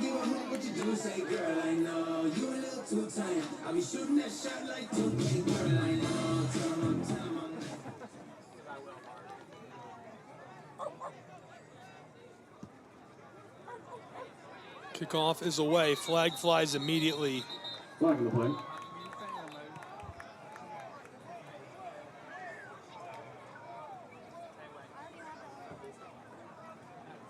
With the positioning of the flag, it'll likely be on the kicking team.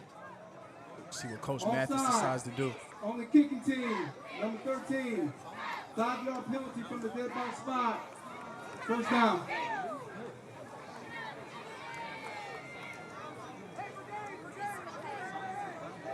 Not a whole lot of time to work with for Cumberland. Cumberland has decided to assess the 5-yard penalty at the re-kick. Yeah, I like the decision of the re-kick there. It's just an obvious call. I do too, because now 5 yards back. Are you going to try to go for that sky kick again? That sky kick may lead the ball to being at the 40 or the 45-yard line, and that's well within Hail Mary range. Could be forcing Reinhardt to do something different when it comes to kicking. Just adding a little bit of intrigue, I would say, to the kickoff. I like to use the word intrigue there.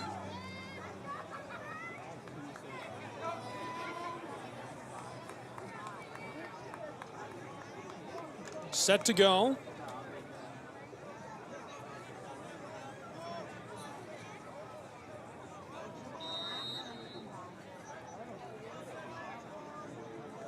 Five seconds on the clock.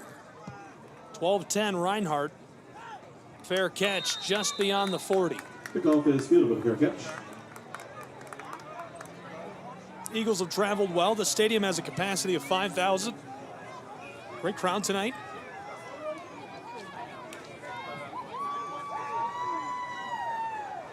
Great crowd indeed. It's been a tremendous atmosphere here in Lebanon, Tennessee. The Cumberland Phoenix faithful, they have come out in droves to support their squad.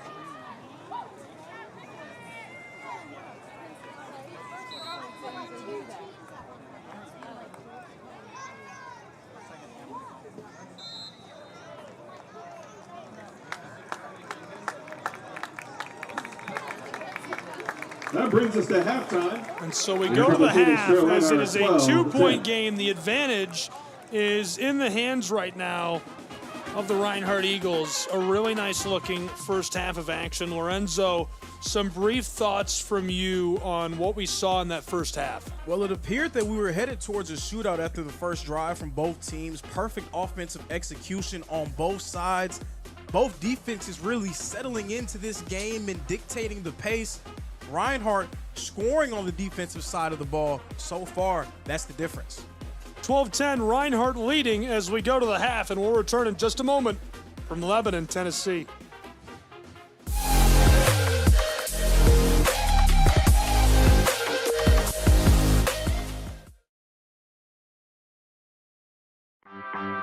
My West Hollywood story is exploring the iconic boulevards, endless shopping, and beautiful galleries.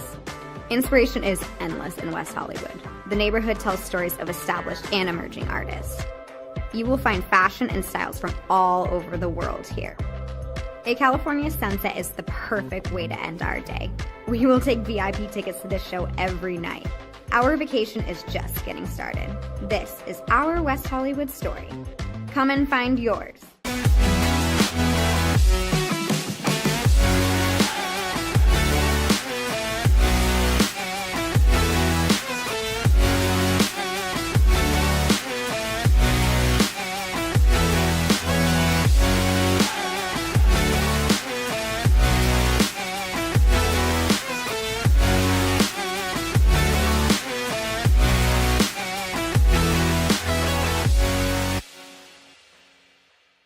LA Galaxy belongs on the best surfaces. Whether you're the best player or the best fan, every goal, every tackle, every last-second battle, it all requires precision, performance, and passion. The LA Galaxy trust AstroTurf to provide the best surfaces, because champions deserve the best. AstroTurf, the official synthetic turf and hybrid field building partner of the LA Galaxy. My dad was a farmer. And when I saw him on a horse, the guy was bigger than life. One of the things that he had a hard time doing was showing the emotion. Maybe it was because the way he was raised, or believing that men provide and they don't struggle. But we all struggle. I want to show emotion to my kids, I want them to know when I'm happy, I want them to know when I'm sad, and I want them to see me working through things. The biggest reward I get from being a dad is watching my kids accomplish a goal, watching them light up. Nothing brings a bigger smile to my face. So I make my kids a priority. Whether it's hitting a baseball, a dance rehearsal, you name it, I'm there. They're gonna remember that they grew up loved. Be brave. Be there every day. And allow your kids to know that it's okay to struggle. That even dad doesn't know the answer sometimes, but we're gonna figure it out together. Firearms are the #1 cause of death among kids, but we know that healthcare workers can make a huge difference. This is why prevention is absolutely critical. It starts with listening to the community, leaning in on those conversations to better inform what is the approach that you want to take. You are the champions for change. You can be the catalyst for integrating firearm injury prevention strategies into your practice and really benefiting your community. Let's agree to agree that we all have a role to play in ending this crisis. In Major League Baseball, you could dream with no limits. You could become your hero. Steal the show. Or even start a new club. You can meet the moment and exceed the hype. You can write a new chapter of history and let your city dream again. This season, anything can happen. Everyone has a ritual, that small thing that keeps us focused. A habit we never skip to clear our minds and elevate our performance. But what do you do to keep your head in the game, to drown out the self-doubt and support your mental health? Because being your best isn't just about taking care of your body. It's about taking care of your mind and mental health. Discover the resources you need to keep your mind focused and your mental health a priority.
Our South Carolina story is told through love. We always felt the need to take a moment for ourselves, and the ocean has always drawn us closer. Charleston was such a romantic destination, with its ancient oaks and beautiful walking paths through town. But we love hiking too, and Greenville gave us a perfect view. This is our South Carolina story. What's yours?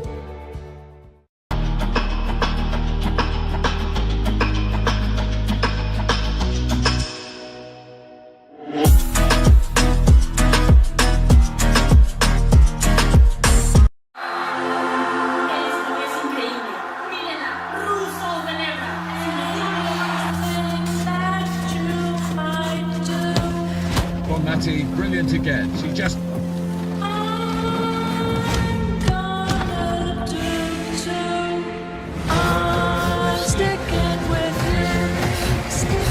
Preparation having done is the world's best players set their sights on the tournament. Anything that you might do, I'm gonna do too. Well, the atmosphere is building here in the stadium. The kickoff is coming up very shortly.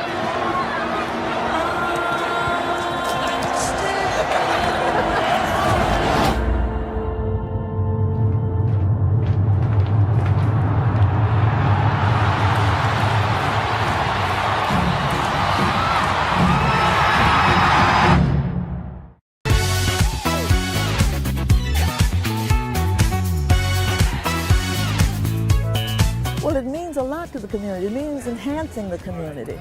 We are so pleased and so proud of the fact that the Braves are involved and participating in its upkeep and making sure that when we come here, we can be all very pleased and very happy about the way it's being kept and the offerings that it has to the community.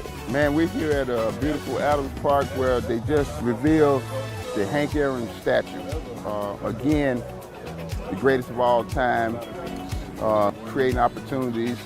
Henry Aaron, Billy Aaron, they're doing it once again with partnership with the Atlanta Braves. Unbelievable moment in this part of Adams Park.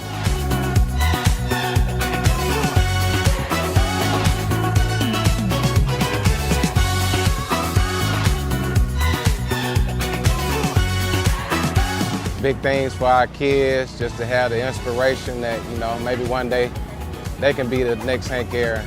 So I'm really proud of what the city has done for the community.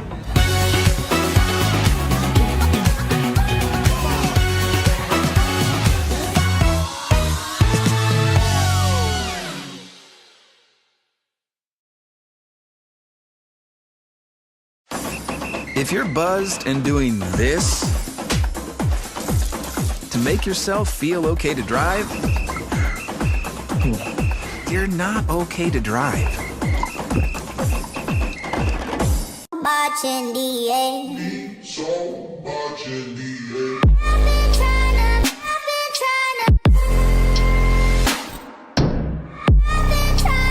why? 'Cause I'm scared. Using witches. 'Cause it doesn't mean so much in the air. Boy, can you hold me? Boy, can you hold me? Boy, can you hold me? I wonder if you know that I want the best for you. I know you're going through a lot. I wonder if you know that the big homie needs help too. You can't just rebound from everything. I know you've been grinding. Let's go, let's go, let's go. But how long will you fight solo? I wonder if you know that we can get help. I wonder why we waited so long.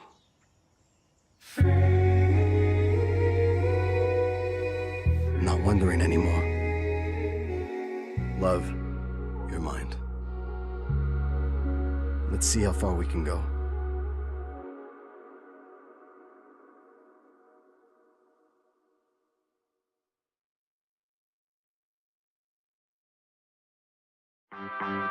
My West Hollywood story is exploring the iconic boulevards, endless shopping, and beautiful galleries. Inspiration is endless in West Hollywood. The neighborhood tells stories of established and emerging artists. You will find fashion and styles from all over the world here. A California sunset is the perfect way to end our day. We will take VIP tickets to this show every night. Our vacation is just getting started. This is our West Hollywood story. Come and find yours.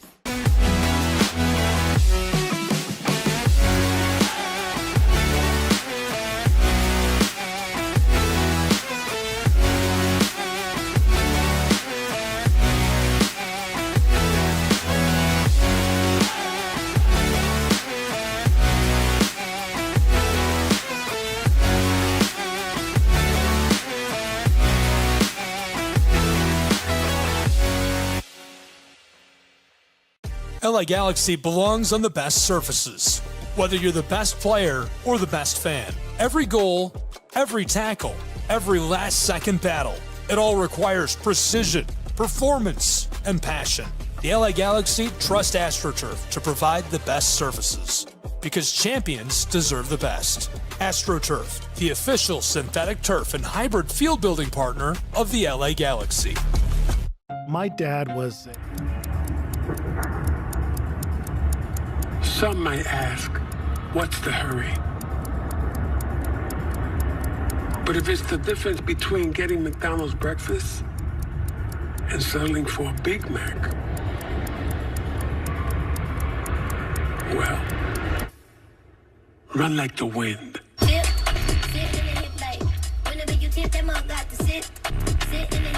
Ba-da-ba-ba-ba.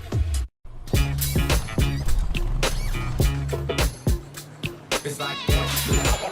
Got it, stays fair.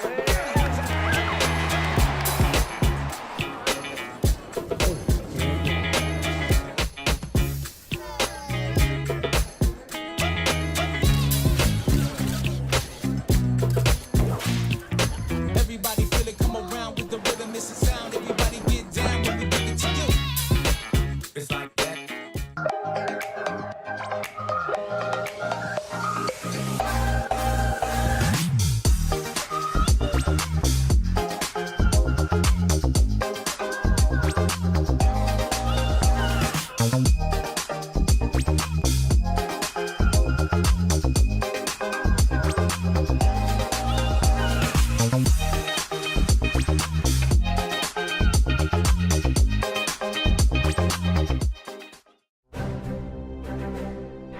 You don't have to wear a uniform for service or sacrifice. Every day, ordinary Americans perform extraordinary acts of courage and selfless service. Please join us in recognizing citizen heroes who have made a difference in the lives of others through their acts of courage and selfless service in communities across America. Nominate a citizen hero today at themedalofhonor.com.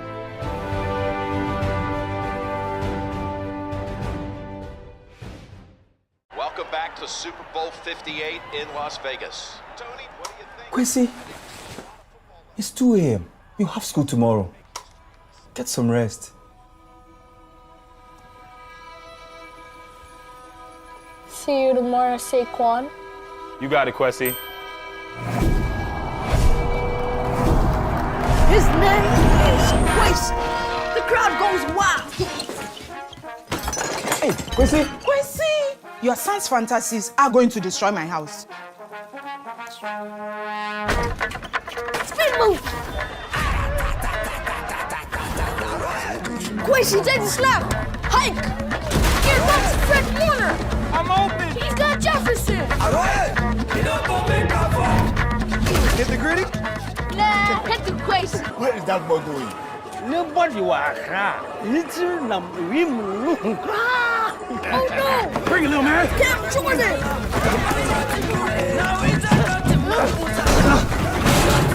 I'll see you tomorrow, Quincy. Quincy's in trouble! I got you. He pitches into Saquon! No! My ball! That's on you, bro. Besides, I'm not even real.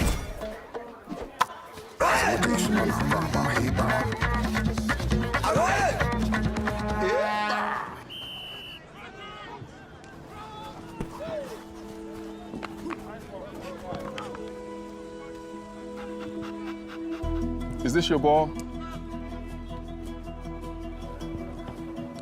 What's your name? Quincy. Kwesi. I'm OC. I know that look. I know that dream. I had the same one. See, Kwesi, doesn't have to be a dream anymore. Doesn't matter where you're born, as long as you're born to play.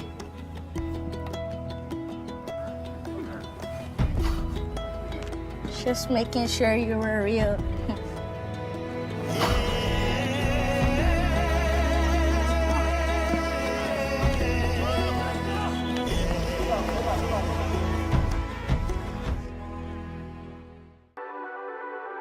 The Southeast Sports Network, your free ticket to front row sports action.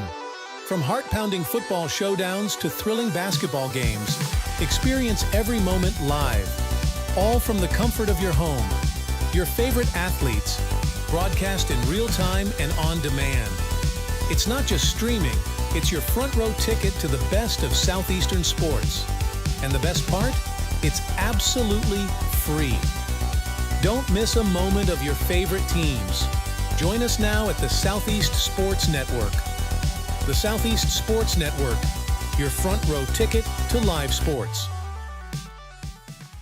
Mental health plays a massive role in professional soccer and in sports in general. We're all here to support each other. We're all here to help each other, and you never know what somebody is going through, whether it's on the field or off the field. For me, mental health plays a huge role when it comes to goalkeeping, because a lot of times the game is not near me and not near the goalkeeper, and it's important that I stay calm and stay ready and stay connected to the team even when the play is not by me.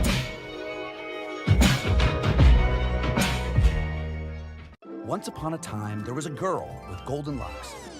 You know what? Maybe it was like a rugged, woodsy dude. Yeah. The beds were too hard, the chairs were too soft, the porridge was too... This Goldilocks wanted something tastier. Those look just right. First, he drove the Ram 2500 Rebel to pick up some dinner.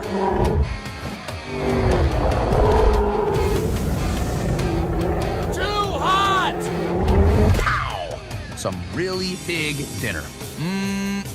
Tastes like chicken. Next, he took the Ram Charger deep into the woods to flex his artistic muscles.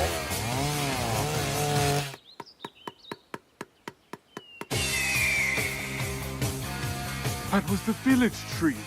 Then, completely abandoning the narrative, he fired up the Ram RHO for a little joyride. Time to jump a volcano.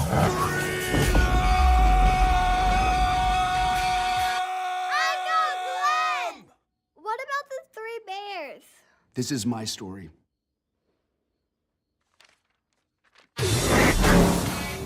But yeah, the bears were there.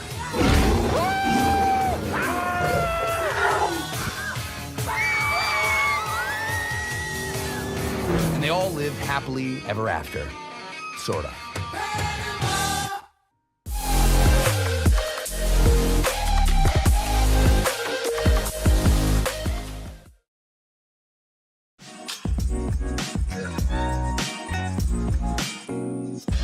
In Lebanon, Tennessee, it's 12-10, the lead in the hands of the Reinhardt Eagles after one half of play. Reinhardt looking super good on the road, their second game of the season. I'm Gabriel Fry, Lorenzo Robinson here with me, and we're so glad you're with us. Lorenzo, walk me through that first half. So both offenses started fast with scoring touchdowns on their initial drives. Immediately after that, both defenses taking control of the game, getting pressure on the opposing quarterback, stopping the run, really making these offenses work and have to find ways to put points on the board. Reinhardt, a nice response after going down 10-7, getting the safety and then finding some room for Alex Hansen to convert on the field goal. So Reinhardt will kick away to start the second half, and the Phoenix, following their return, will work left to right. Hansen wants the music turned off. The music is off.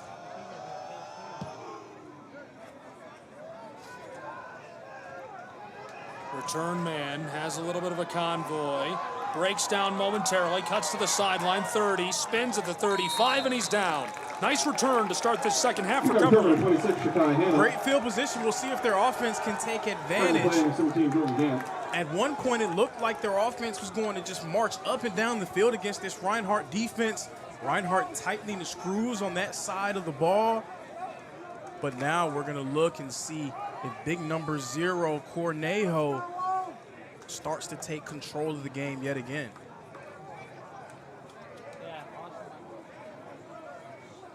And if I was Coach Mathis, that's exactly who I would try to get the ball to early and often. Cornejo dominated in that first half, 11 carries for 71 yards. The ball is loose. Picked up, Cumberland gets it back, and he's dropped down at the 20-yard line. And those are the type of plays that you just cannot have if you're going to win marquee matchups like these. It wasn't the greatest snap, but Holzclaw was able to get 2 hands on it. He could not corral it. A massive loss.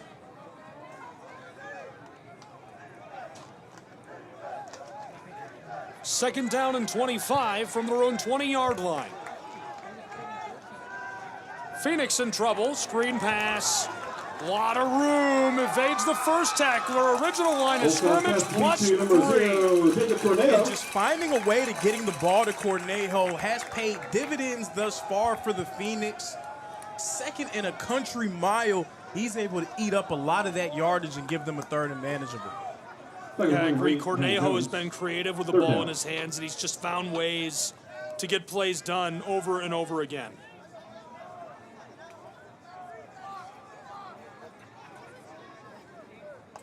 Now it's third down and a manageable 6 for Cumberland's Phoenix.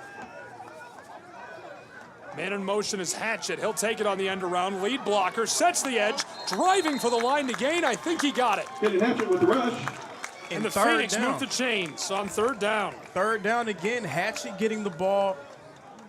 They're either looking for him through the air or just handing it off to him. So far, he is converting for them. That's the 4th third down conversion this game that Hatchett has had on his own. He's been super important to their game plan and driven them to their current success on offense. No, they're saying it's 4th and short. It's going to be 4th and inches for the Phoenix. Cumberland going for it on 4th and short, right up the middle, battle at the line of scrimmage, and they bowl over the defensive line of Reinhardt. Toll, Fisher, and Martin down inside, putting in the work. But they're going to get Brandon Payton there for the unnecessary roughness. Brandon Payton throwing off Isaac Finch after the play. They were both jawing at each other. They were locked up, and then Payton threw Finch to the ground. Foul. Unnecessary roughness. Defense number 25. That's a Phoenix first down. Now, both guys were locked up. Finch got a little shove on Payton first. Unfortunately, most of the time, the ref usually catches that second man in the act. 1st and 10. Lots of room for Cornejo. Down to the sideline, over the 35. My goodness, what a move. He'll move the chains again to the 28-yard line. Well, they're putting him down at the 26. We've already seen Cornejo run around guys. We've seen him run through guys. How about jumping over guys to find ways to help his offense get back on the board? It does seem there is an injured Reinhardt Eagle. That is number 1, Emmanuel Olighton. Would be a massive loss for Reinhardt. Hopefully he's all right. He's up and moving under his own power off of the field. Seems to be a good sign to me. He's so important for this Eagle defensive line. Normal position at edge rusher, but we've seen him kick inside for Reinhardt on a few occasions in this game.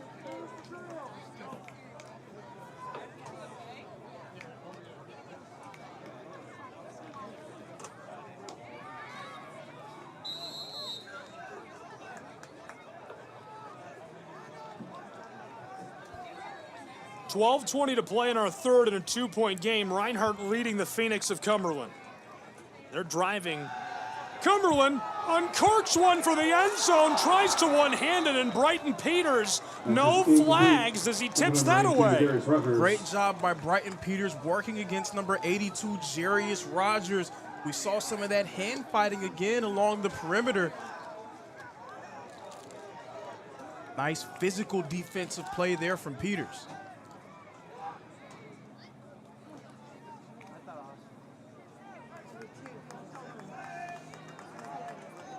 I definitely would expect Cornejo to get the ball here. Didn't get it on first down, but you want to try to get it to him now.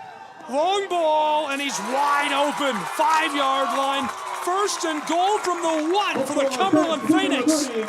But how about a perfect play call by Cumberland, taking advantage of the attention that Cornejo going out for a toss would create.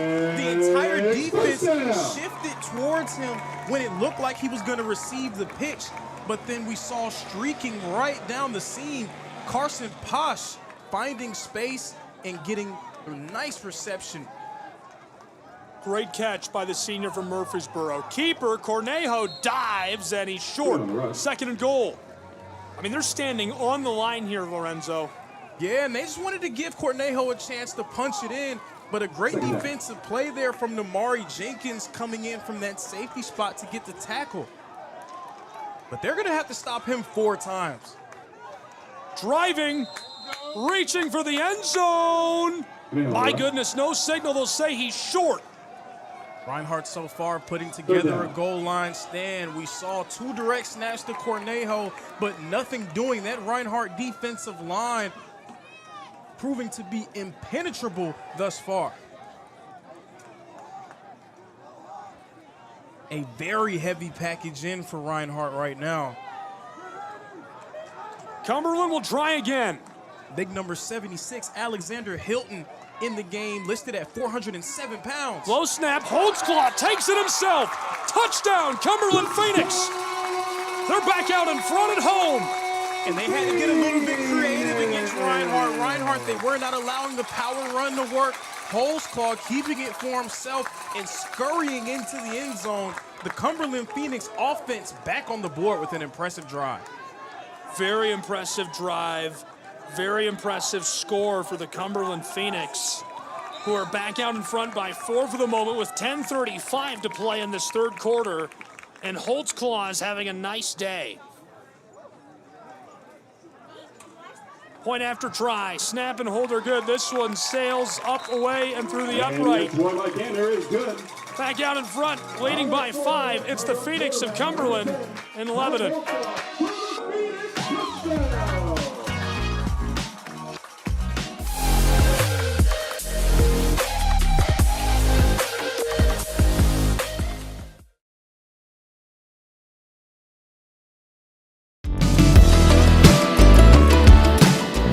Want to watch your favorite Southeast teams in action? We've got you covered. Stream live games and highlights on YouTube, Twitch, Amazon Fire TV, Stream TV, and more. For all the details, visit our How to Watch page at sesnsports.com. It's your one-stop guide to catching every play, every time, wherever you are. The Southeast Sports Network, bringing the game to you anytime, anywhere.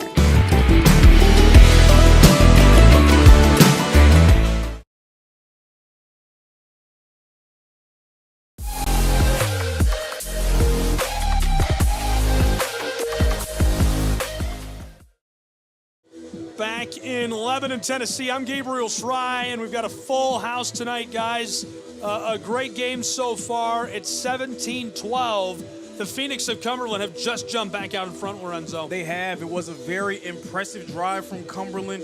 Holtzclaw getting the job done in the end, keeping it for himself, sneaking into the end zone. Cumberland back on top. What does this Reinhardt offense have in store for an answer? I've got to think Reinhardt is going to come out firing on all cylinders. They've had some time at the whiteboard. Got great game film tonight. We'll see if they can capitalize on it. And if we can take the first half as any indication, both of these offenses, they come out firing to start.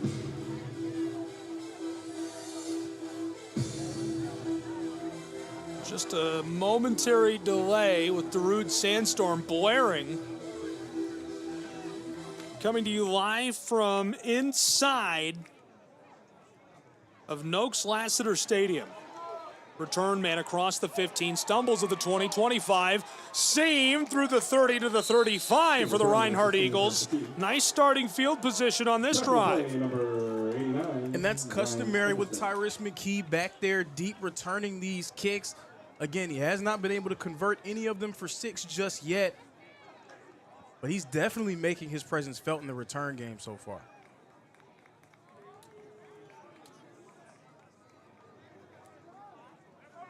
So an interesting look here for Reinhardt now.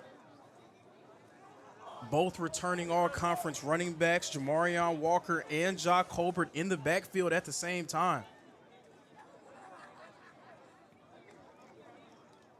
5-point game. This is right up inside and nowhere to go for the Reinhardt Eagles. Statistically, it hasn't been a bad day by any means for the Eagles on offense. The only passes thrown by Taylor Jackson, he's 6 for 11. That's 55%, 72 yards and a touchdown. He's only been sacked once.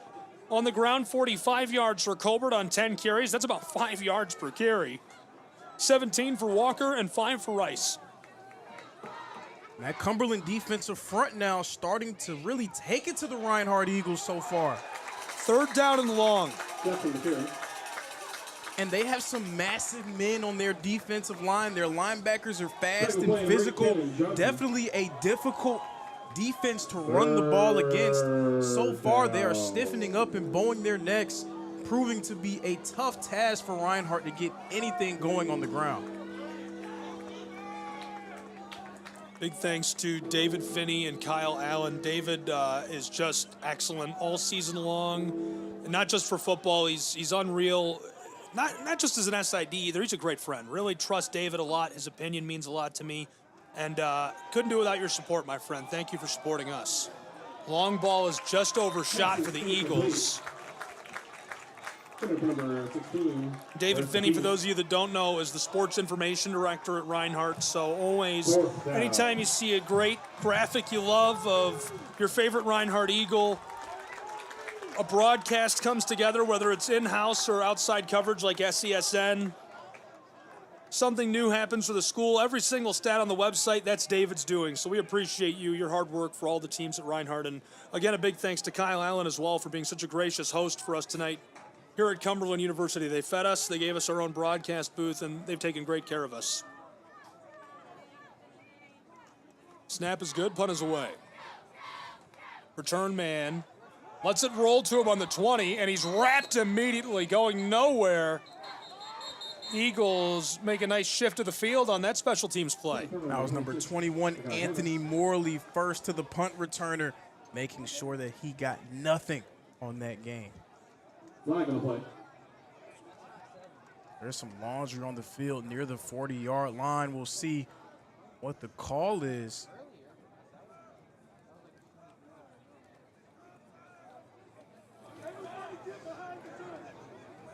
Sportsmanlike conduct, sideline interference on Cumberland. 15 yards from the dead ball spot. First down. So that was the first sideline warning, but it does appear that we're jumping from sideline warning to sideline interference. So those guys for the Cumberland sideline in the way of the referee, the ref saying, hey, y'all got to get back. Y'all got to give me space to roam. Costly penalty, 15 yards marked off. They're going to have to drive 90 yards if they're going to put up another 6. That's a long way. It is. It's the length of the field, and with the way that these defenses have played so far in this game, a tall order to say the least. Cumberland Phoenix take to the field. I see that secondary quarterback, Abston, who we've seen carry the ball. He's on the field.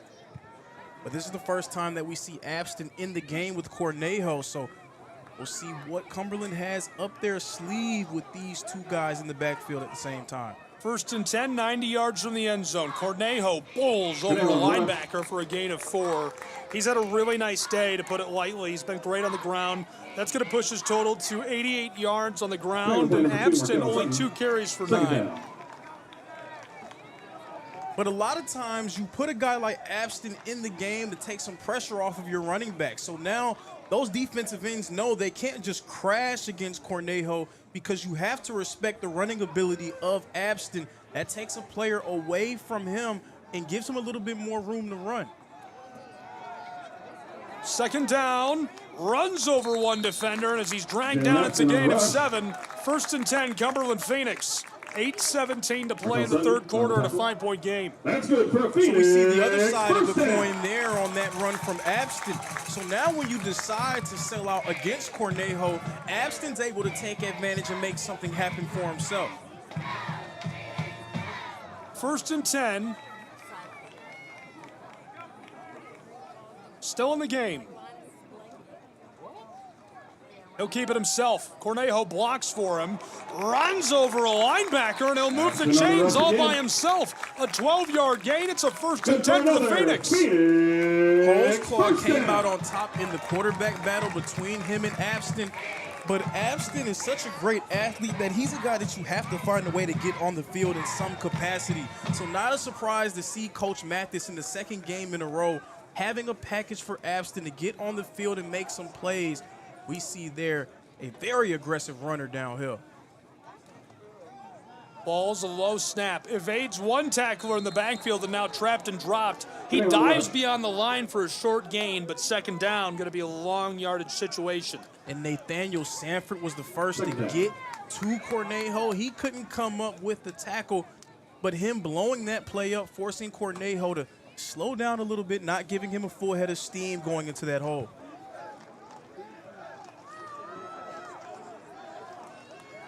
Abston's still on the field. You wonder when you get into these situations, will he throw it? In trouble, and he can't escape as the Reinhardt Eagles drag him to the grass. A loss of 3 yards. And receivers were running down the field. Abston looked like he was getting ready to take a drop. It appeared to be the first caught passing play of the game for Abston, but he was not able to hang on to the snap. Now he faces a 3rd and long. What do you do here? Again, a guy that you have not trusted with throwing the ball downfield thus far. Do you give him that opportunity here? I feel like you have to at this point. Tough call either way. 6 minutes to play. Abston tosses this across. It's caught for a gain of 5, and it's not enough. 4th and medium. They'll need a long 6, maybe even 7, as the officials seem to move back a bit to try and move the chains. And that was another great play made there by number 13, Namari Jenkins, the junior defensive back from Evans High School, stepping up again along the edge for Reinhardt.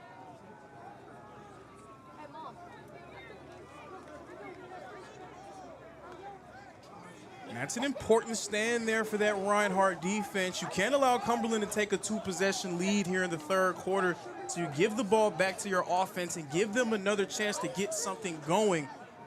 We have not seen Reinhardt effective offensively, though, since the 1st quarter. High snap, got it away. Punter goes down late.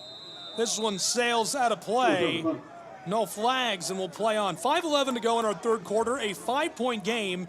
Here comes the offense of the Reinhardt University Eagles, Lorenzo, and they've been efficient but not fantastic today. We'll see what they can pull together on this possession. Taylor Jackson, 6 for 12. At one point, he was 5 for 5 in the game, 100%, 72 yards and a touchdown scored on the opening drive of the game. On the ground, we've got 11 carries for Colbert. He's averaging 4 yards per gain, 45 in the game. Walker's got 17, and Rice has 6.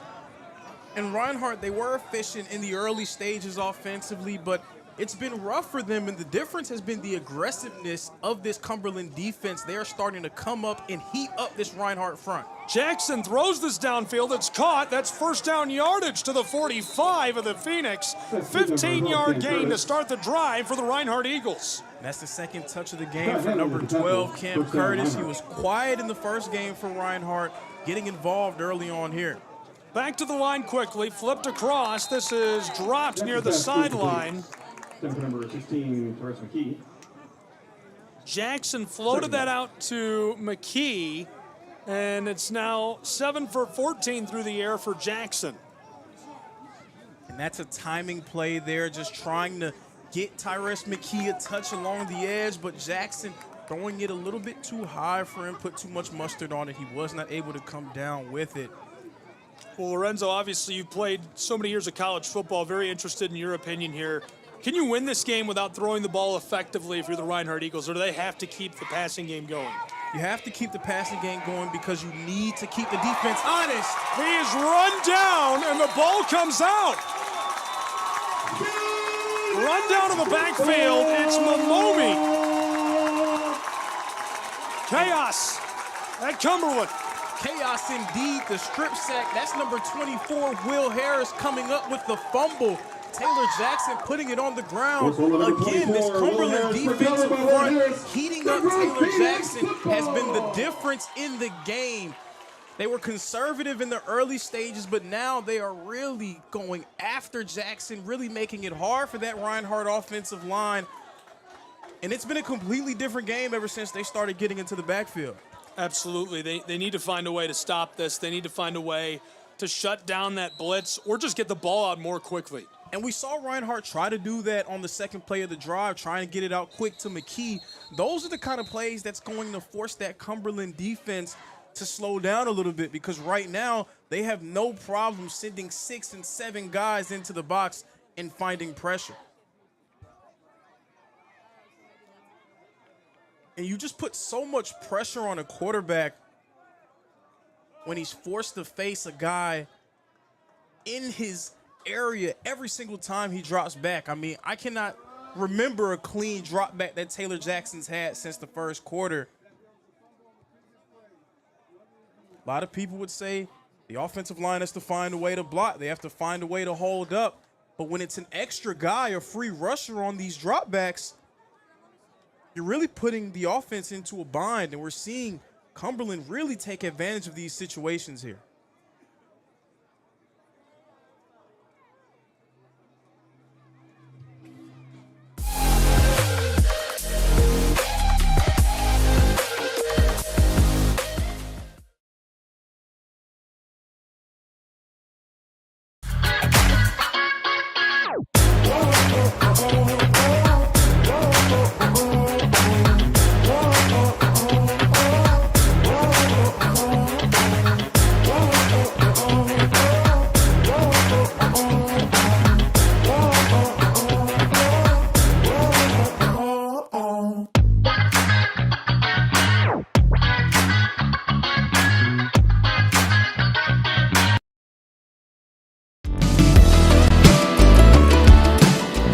Want to watch your favorite Southeast teams in action? We've got you covered. Stream live games and highlights on YouTube, Twitch, Amazon Fire TV, Stream TV, and more. For all the details, visit our How to Watch page at sesnsports.com. It's your one-stop guide to catching every play, every time, wherever you are. The Southeast Sports Network, bringing the game to you anytime, anywhere.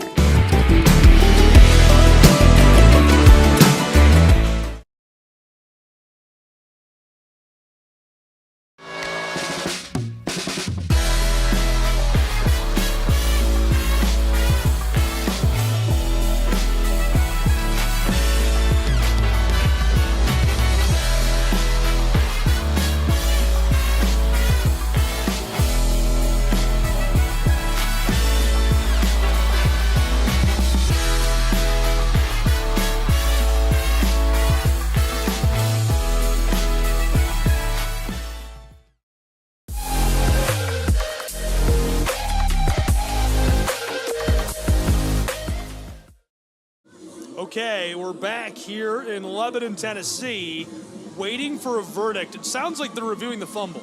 They are reviewing the fumble. They just want to make sure such an important play.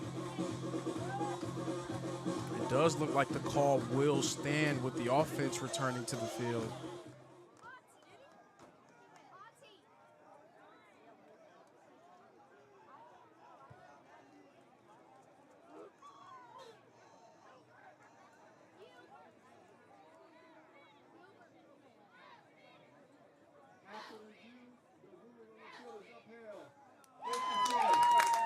Ruling on the field is upheld.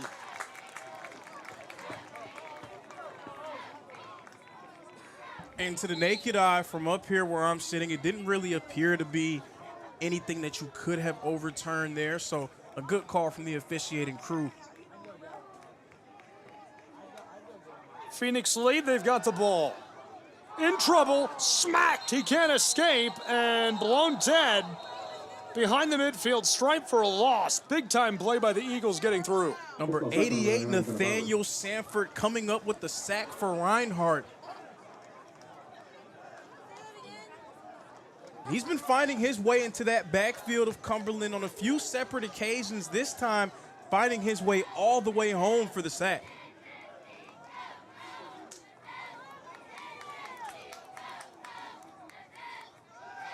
Low snap.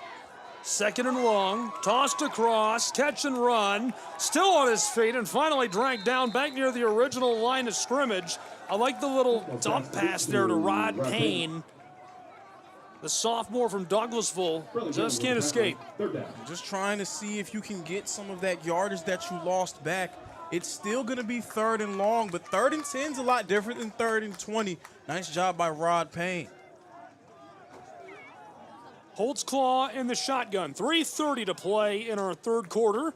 5-point game, 17-12. This is where they've gone to Caden Hatchett, but he's not on the field. Rolling to the close side, Holtzclaw. Pressure coming, tosses this downfield, and it's dropped through the hands of a would-be intercept. Reinhardt's defense holding firm there. A sudden change, a turnover, but it does not faze that group. Outside of those initial drives from Cumberland, the first drive of the first half, the first drive of the second half, it's been a very fine performance from this Reinhardt defense.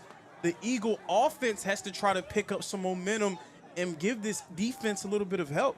I agree. It's not really a cliche, but I have a rule I like to go back to, and it's not something people have been saying for a long time. You know mine. If you hold a team under 24 points, you should win the game. Got to win.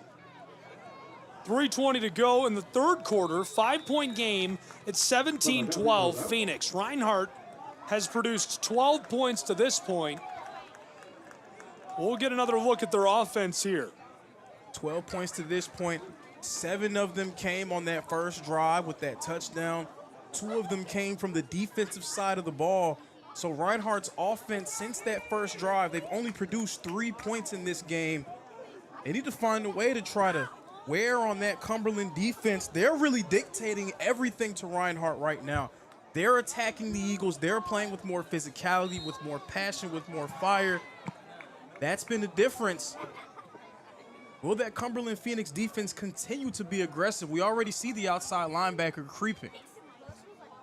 Jackson gives it, look at the wheels, tries the outside hip of the right tackle, and he's trapped after a gain of 3.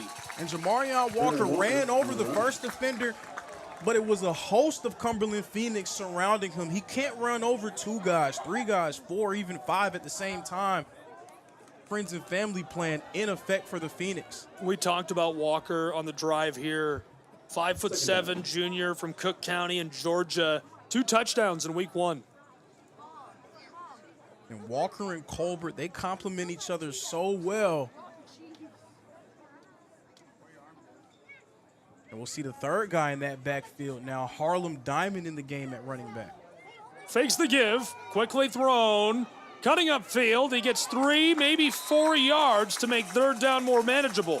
But again, Taylor Jackson pressured on a drop back, and that takes a toll on the quarterback. Every single time that he drops back, he has a defender in his face. He's getting hit, he's getting thrown to the ground. That speeds up the internal clock of the signal caller. That's when mistakes are usually made. So the Phoenix trying to put Taylor Jackson's back against the wall in this one. End around, it's a fake as Jackson keeps it himself, and he gets to the line to gain. He needed a yard. He's able to drive his way up inside. Nice little crafty play. He's on top of the 25, and that'll move the chains. 1st and 10. You can see, not only can you hear fans balking at the call, but you can see Cannon is arguing with a close official. And it did appear to be close, but the ref going with the judgment call there and saying to move the chains. Nonetheless, a nice job by Taylor Jackson to muscle his way through across. 1st and 10, football from the 25-yard line of the Reinhardt Eagles as they work right to left in this 3rd. Right up the middle, still going over the 40 as he rolls to a stop. 1st and 10, Reinhardt Eagles on this 17-yard gain. And everyone knows about Jamarion Walker. Everyone knows about Ja Colbert. But how about Harlem Diamond introducing himself to the Reinhardt faithful in this game? Had a touchdown in the last game, the Cedartown, Georgia native. So far, proving to be a worthy member of that Reinhardt backfield. It takes him from 24 career yards. Now he's a little over 38. Quick toss. This one skiffs off the grass. Incomplete.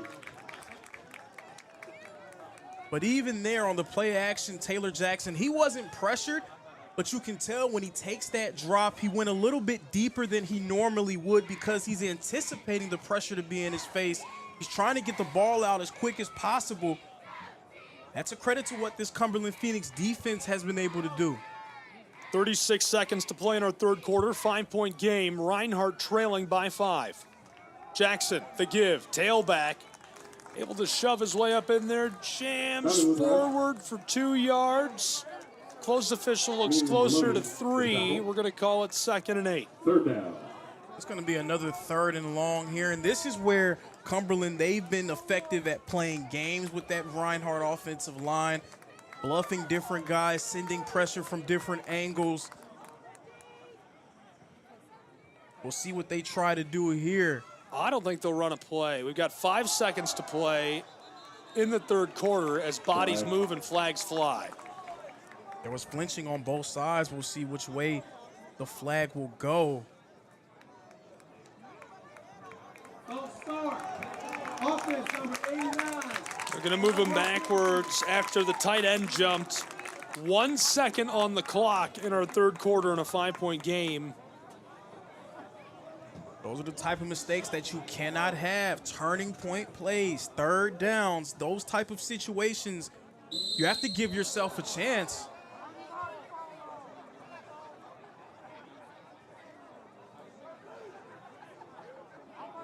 The clock did not run initially, so there's some confusion. They're going to give Clay a hard time for that one. Clay gets the clock down to 0 and sends us to the fourth quarter in a 5-point game. 17-12. We'll see if Clay can get us over the finish line when we come back in just a moment on the Southeast Sports Network. College football will return.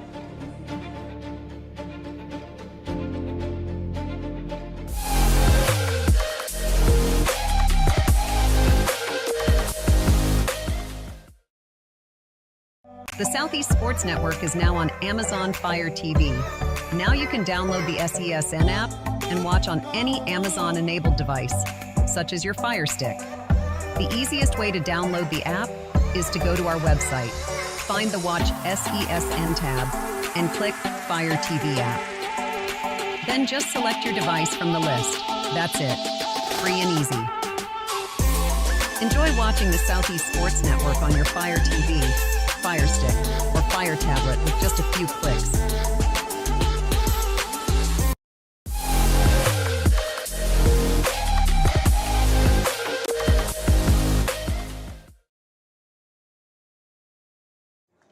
Welcome back into the fourth quarter of this one. What's been a really good game, an instant classic between the Phoenix and the Reinhardt Eagles. Gabriel Shrine, Lorenzo Robinson here with me. This is our second game of the day together. Lorenzo rode up with me to Atlanta, Georgia this morning. Tossed across and dropped. Fourth down. Turning point plays. Third and long, a chance to move the sticks, but Cam Curtis not able to corral it. And so we'll see special teams take to the field.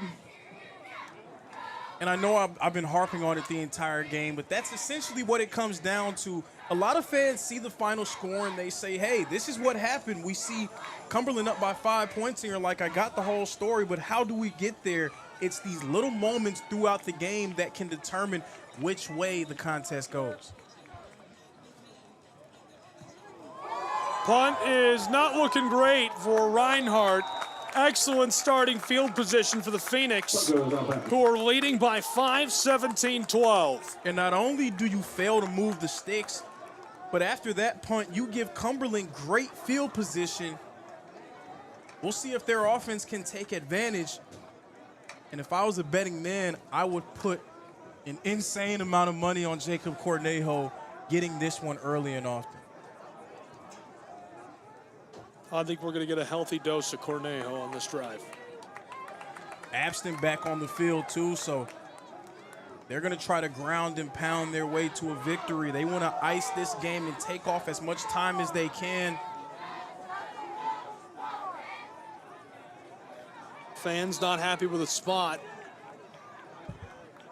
So with Cornejo aligned to Abston's left, watch for what Nolan Marshall at DN does. Fakes the give. He'll keep it himself. Abston throws this. I think that's a forward lateral. He's got it. Down inside the 40, 30, 2010 house call. Touchdown, Cumberland Phoenix. So there is some confusion. Did the ref blow it dead? Did he throw a flag? What happened? There seems to be guys standing around. No one's sure of what happened. Absolutely no way that wasn't a forward lateral. For the moment, it's a touchdown. We've got a monitor here playing back what you saw a moment ago. They're calling it a touchdown. It looked like Abston may have got past the line of scrimmage, but absolutely a forward lateral by a yard. That's an interesting. And I'm not here to, it's fine. Yeah. What are we going to do about it? We're here to cover the game. That's an interesting call, though, because, again, I say naked eye because this is just me in the booth calling it. Look at the scoreboard here. Look at the big billboard. Watch it. You can see his body is well beyond the line of scrimmage. So the rule is, this is where some people get it misconstrued. The rule is, any part. If any part of your body is behind the line of scrimmage, then it is an eligible forward pass. So he may have had a shoelace behind the line of scrimmage. That may have been just what he needed. He may have had a heel behind the line of scrimmage. He may have had a toe behind the line of scrimmage. But either way, if any part of your body is behind the line of scrimmage, then that play is legal. So Abston throwing that touchdown. Now, are we going to review it? What are we doing? They have to be, because they're with James Miller and the Reinhardt Eagles. Now, one thing I know about James Miller is he's not going to allow himself to be ignored. He was in the ear of the entire officiating crew trying to get answers on that call. Are they reviewing it or just bringing it back? They're bringing it back. They're throwing the flag. Oh, my goodness. No review? The Cumberland faithful, they don't like that call, but I don't know, Gabe. I think that was the right call. But you have to at least review it. You would think, but we never really got official word from the officiating crew about their decision. We just saw the Cumberland Phoenix start to matriculate their way down the field, lining up for the point after. We saw the offense celebrating, but the ref never officially signaled touchdown. It took them a little bit of time to come to a conclusion, but they decided to reverse course, and now we're at 2nd and 15. Man. I mean, I think you got to take another look at that, but at least, right? Just out of principle. I'm not saying that it's not. You heard me. I was emphatic that was an illegal forward pass from this. I said it during the play, Lorenzo. You did. And that's how certain I was. And you were certain. I was unsure. But you can't not review it. Absolutely. You have to review it before you overturn it. Okay, Clay's in trouble. You would think. They're mad about the clock. We're really now. giving Clay the business. But, Gabe, you're absolutely right. In a situation like that, you would think to review it, but you have to. You have to. You have it right there. You have a whole guy you brought here just for. See that guy? There's a guy for that. There is a guy. That's his job. Here we go, 2nd and 15, and in trouble right away. The Eagles swarm him at the line of scrimmage. Emmanuel Olayton, I don't know if they're going to call it a sack or a TFL, but he was in the backfield making that play against Abston. We saw him play interior defensive line on the last drive. Now he's back at his normal spot along the edge and wrecking havoc.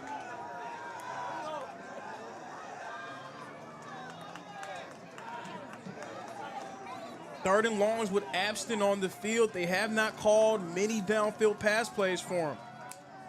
14 to play. Abston rifles this over the middle, and it's incomplete. 4th and long for the Phoenix, as Reinhardt has forced a 4th down situation. This is huge for the Eagles. And there was nothing doing there. Abston going for the jump pass, but number 18, Carter Hicks, draped all over the receiver, not giving him an inch of room. Terrific stand by this Reinhardt defense. Again, this Reinhardt defense has stepped up on multiple occasions. Reinhardt's offense has to come together and get the stop. 24 points, Lorenzo. 14 minutes to play. 5 points separate us right now. It's 17-12. the Phoenix of Cumberland lead Reinhardt University's Eagles. So you went back to that rule. Greg Blue, one of the great safeties for the University of Georgia, he had a rule as well. Could be trouble. Reinhardt loses the ball, scrambling for it in the end zone. Cumberland's got it. Touchdown, Cumberland Phoenix. What a turn of events in this game. Tyrese McKee tried to catch it off the bounce. He was unable to do so. The ball rolling into the end zone, and the Phoenix landing on top of it. The official signal, touchdown, Cumberland. They go up 2 possessions in a game where scoring has been hard to come by, Gabe. Ball don't lie. In the immortal words of Rasheed Wallace. Phoenix out ahead, 23-12 with 13:43 to play.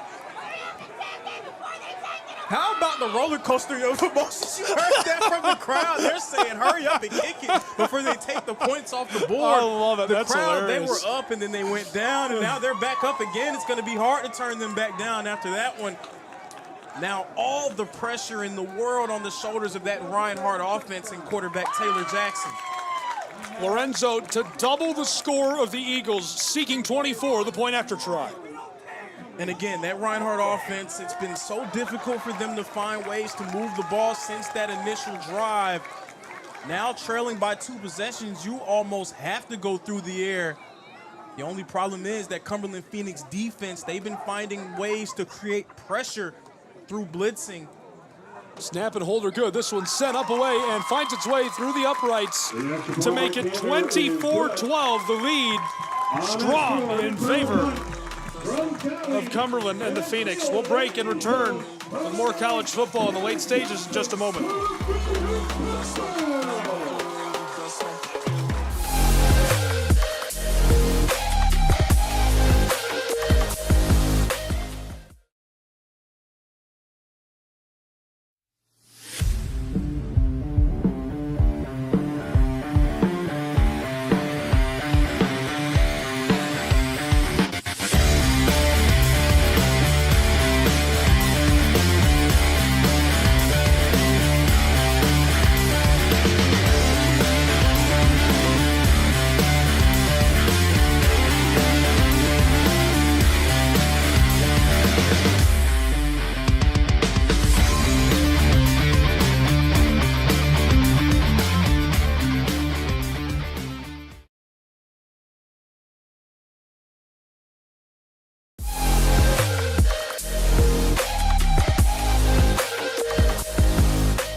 Welcome back to Lebanon, Tennessee. We just missed Lorenzo cranking that. Here we go. Crank that Soldier Boy.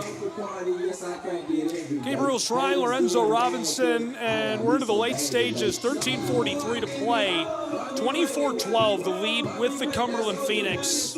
Sorry, anytime I hear Soldier Boy, I gotta dance. I'm sorry, guys. Understandable business decision. I get it. I'm sorry. But a turn of events here, the Cumberland Phoenix taking a 2-possession lead on the Reinhardt Eagles after that terrible mistake by the return man. Pushing forward. Trapped for a moment before he escapes and finally dragged down just shy of the 35 of their own side of the field. And again, Tyrese McKee making his presence felt in the return game, getting that Reinhardt offense in the pretty good field position yet again. So now down by multiple scores, you figure that they have to go through the air, but there's still a lot of time on the clock, so you don't really need to do anything drastic offensively. You figure that your entire playbook is still open with 13 minutes left, but you're beginning to run out of time. Yeah, sort of into the late stages here. You probably don't have 3 possessions left. Eagles rope this across, and it falls to the grass harmlessly. But there is a real difference in the way that Taylor Jackson approached his dropbacks in the first half compared to what's happening in the second half. You saw there chopping his feet, trying to deliver the ball as quickly as possible because, again, he's anticipating the pressure from that Cumberland Phoenix defense.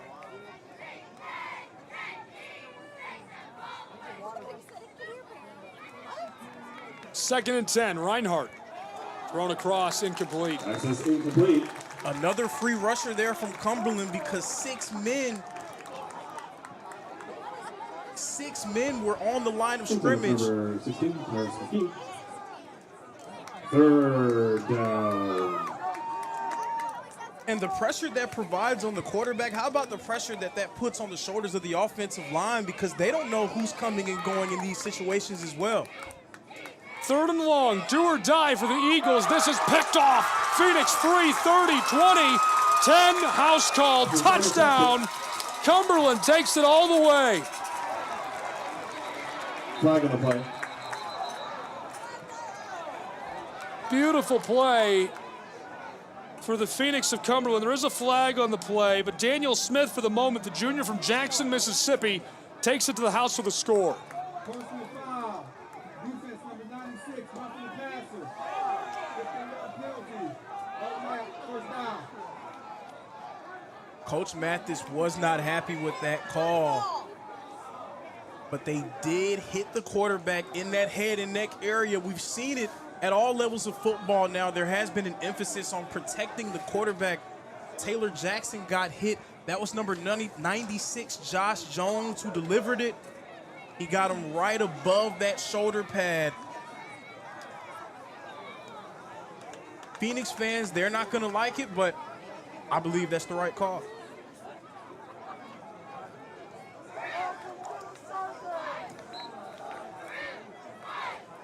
So Cumberland hands over a gimme to Reinhardt to try again. An answered prayer. First and 10. Caught, and it comes out on a massive hit. Absolutely smacked. And it's the man who just had his pick six taken away, Smith. They can take away the pick six, but they cannot take away that PBU. Dan Smith stepping up. And this Cumberland defense, they're flying around. We saw it since the beginning of the second half. They were just flying around. Everyone was fired up. They just had a determination about them. Taylor Jackson, second and 10.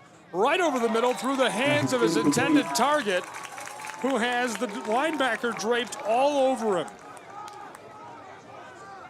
Again, heating up Taylor Jackson, sending 6 and 7 men on pressure. But how about the play from the defensive backs of Cumberland? They have been glued to Reinhardt's receivers. They're not giving them a chance to create any separation. Yeah, Smith, Johnson, I mean, Mamoni, they've all been incredible. So look at this again. 6 men on the line of scrimmage. Every linebacker standing up. They're bluffing, trying to play games with that offensive line.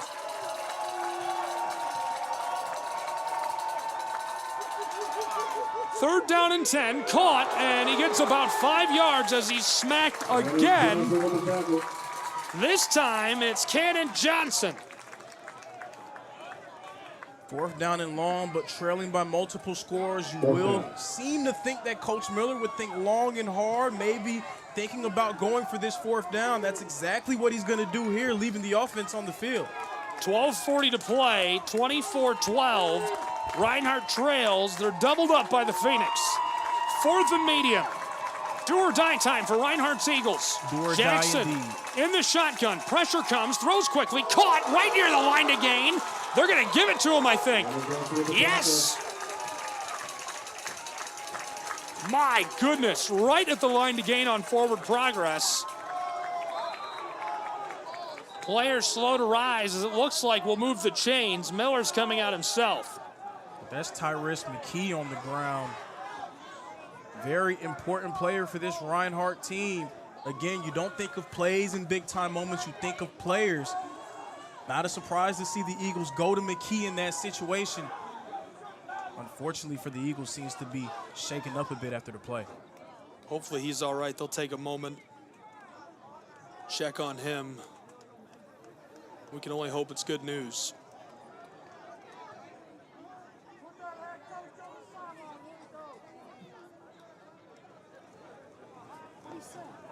Long day for us.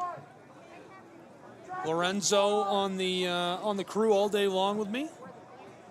Started at 10 a.m. in Atlanta, Georgia, thanks to Matt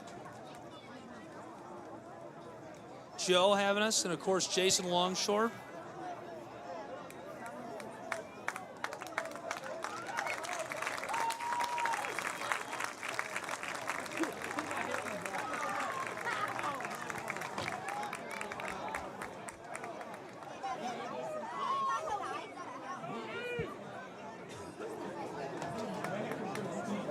That's actually Genty. No. Ready. Genty's out. 12:22 to play. They're measuring.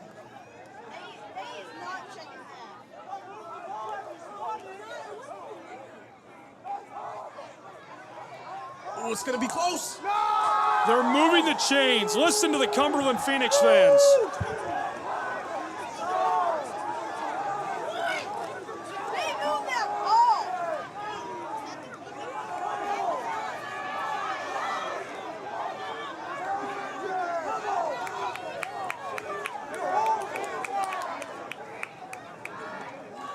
Tyrus McKee literally sacrificing his body for that first down for the Eagles. Big time fourth down conversion, but with him now not on the field, who's the next man that they're going to try to go to in a big time situation? 12:17 to play, 1st and 10. Jackson uncorks one down the sideline, caught. 15, he's got it. Into the red zone go the Reinhardt Eagles, an absolute man of a catch. And what a grab one-on-one for number 12, Cam Curtis. He was quiet in that first game. That was his third touch of this one and the loudest of them all. Grown man move from number 12, Cam Curtis. The former Yellow Jacket from Calhoun, Georgia, local to the Waleska area. Covered him playing his senior year against Lafayette High School. He's a great football player in high school as well. Long ball, back corner, this one overshot. Probably a good thing for Reinhardt. Some serious hand fighting on that.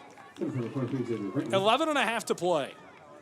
We're seeing the Eagles go with some more max protection type looks. Having both tight ends on the field, keeping at least one of them on the line at all times. Having a running back there in Jamarion Walker also in to protect.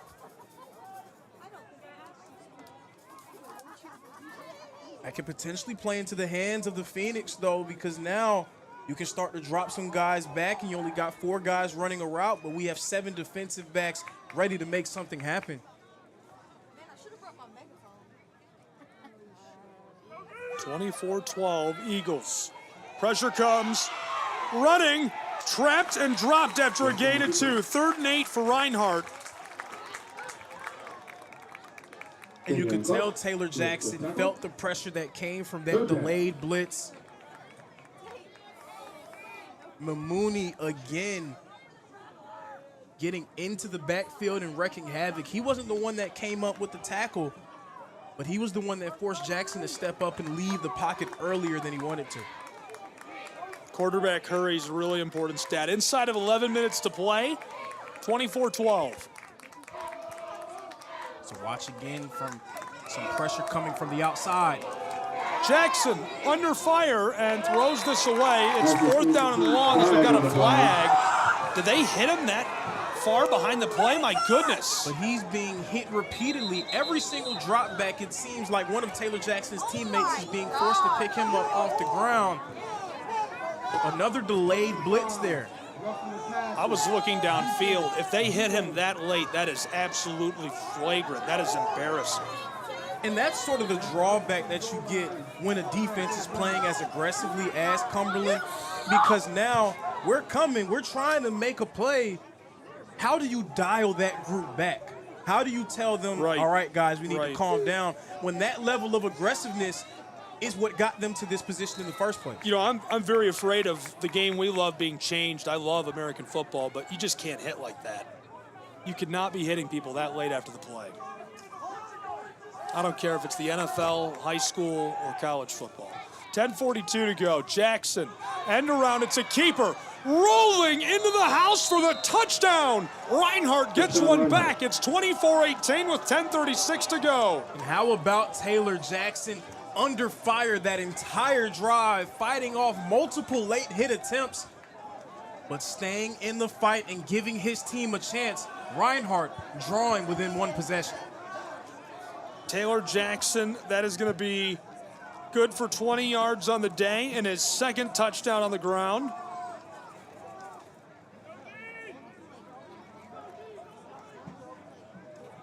How about the moxie from number 9, the quarterback for the Eagles? Again, staying in the fight and giving his team a chance. Lorenzo, they're going for 2. Not a surprise here. Trailing by 6. Quarterback looks, wants to reverse fields, in trouble, throws it over the top, incomplete. It remains a 6-point game as that goes incomplete, and a flag out of the pocket. He's holding it.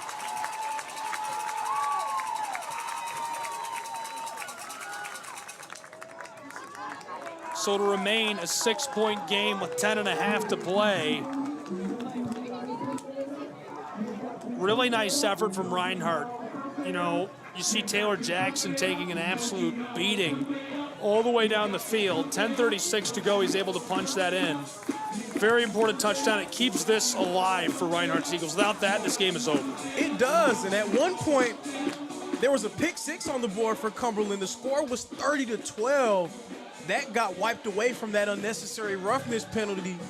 And then again, 4th down, a chance to get off the field. Tyrus McKee in a turning point play, moving the sticks by an inch, helping Reinhardt stay alive.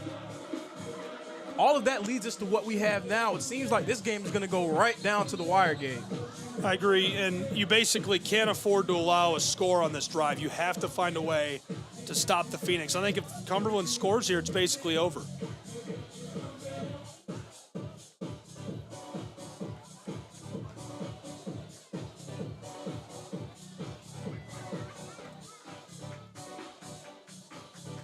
Cumberland back deep to return to our right. They'll work right to left in this final quarter and look for a put-away score.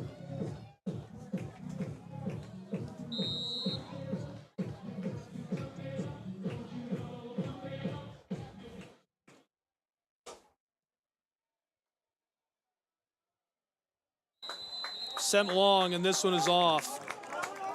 Flag.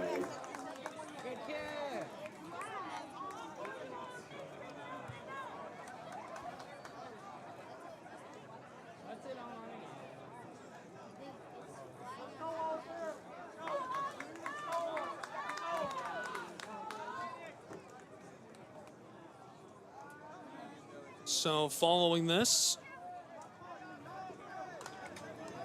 here's our referee. Looking for the call from coach. He's got it. We're going to spot him at the 35-yard line on the far hash marks, and we'll get to work.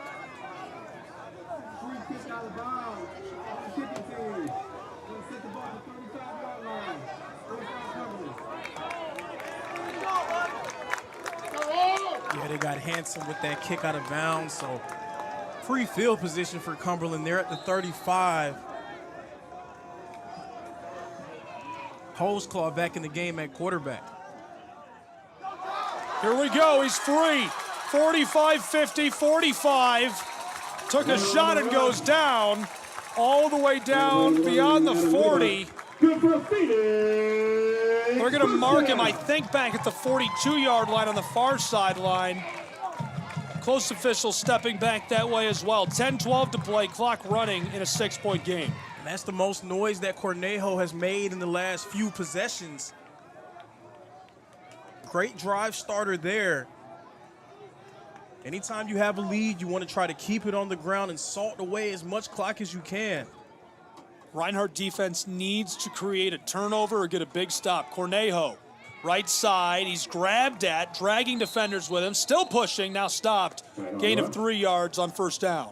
But that's what it's going to take. It's going to take more than one guy trying to bring him down. The friends and family plan has to be in effect if you're going to be able to stop a running back like Cornejo. Did you just make that up?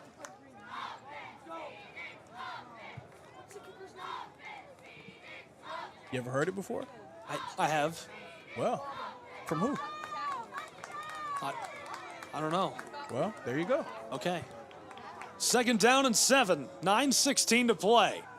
Here's the give, slides off of one would-be tackler and dragging the defensive lineman with him for a gain of 1. Third and medium, 9 minutes to go, clock winding in a 6-point game. And the first guy in the backfield to slow him down was number 54, Kyvon Rivers.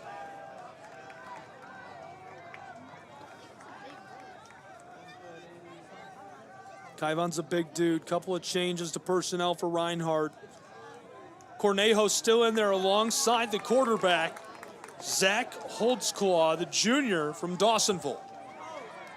Third down and 6. Cumberland needs this. Low snap, Phoenix man gonna take off with it. He's smacked in the backfield. Slow to rise, hopefully he's all right. As the football is gonna be a 4th down situation for Cumberland. That was number 11, Adam Mwimba, putting some emphasis on that stop there. The Brunswick product out of Marietta, Georgia, absolutely crushed the quarterback.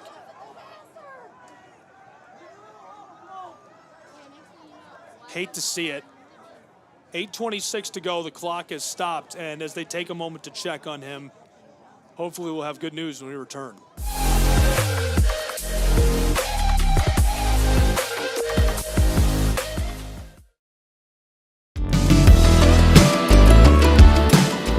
Want to watch your favorite Southeast teams in action? We've got you covered. Stream live games and highlights on YouTube, Twitch, Amazon Fire TV, Stream TV, and more. For all the details, visit our How to Watch page at sesnsports.com. It's your one-stop guide to catching every play, every time, wherever you are. The Southeast Sports Network, bringing the game to you anytime, anywhere.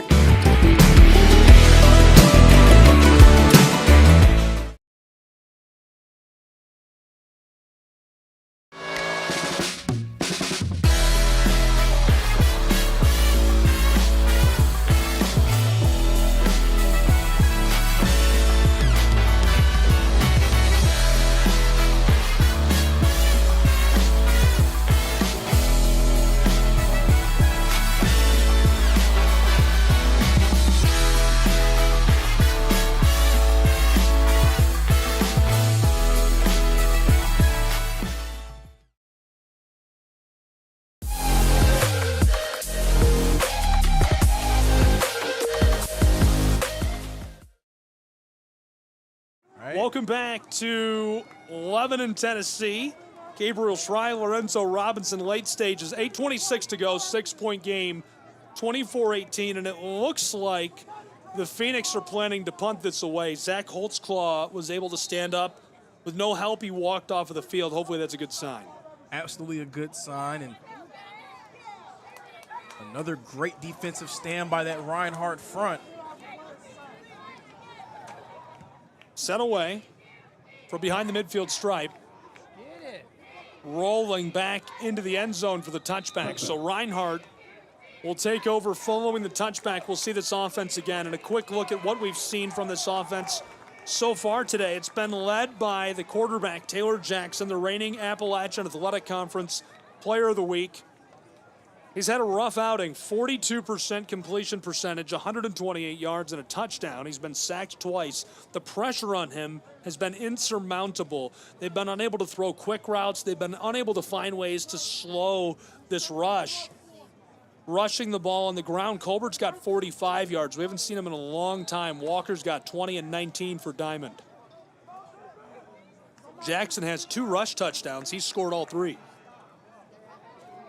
Long toss, overshot him on 1st and 10. Second down. We can see that change in the game plan for Reinhardt. We saw the tight end, Austin Davis, staying in the block. Number 27, Harlem Diamond, the running back, also protecting. 7 men now protecting Taylor Jackson. With the way that Cumberland has been able to heat up this Reinhardt offense, it appears that that may be what they need to do in order to slow that rush. Under 8 minutes to play. Jackson standing. All kinds of time. Laser downfield is incomplete. It went through the hands of his intended target. So now that's the danger of going with a max protection. So you have 7 guys protecting, but we saw that Cumberland defense decide to retreat. They only had 3 men rushing. So you have 8 people defending, 4 guys going out on routes. 7:54 on the clock, 6-point game. Reinhardt must score on this drive. I wouldn't go that far about without must score, Holtzclaw. but Without Holtzclaw, it's a different game. I wouldn't go that far, but definitely a turning point play here. Jackson rolls, pressure, gonna run with the football. 25-30, dives, and I think that moves the chains. Yes, indeed. 1st and 10, Reinhardt Eagles as the crowd falls silent with 7:30 to play. We had a conversation with Coach Miller earlier this week, and he described number 9, Taylor Jackson, as sneaky athletic. Someone that you wouldn't expect to be able to have the ability to pull the ball and gain first downs on the ground. But he said that he's somebody that has a little bit of sneaky athleticism, can get out of there and make plays happen.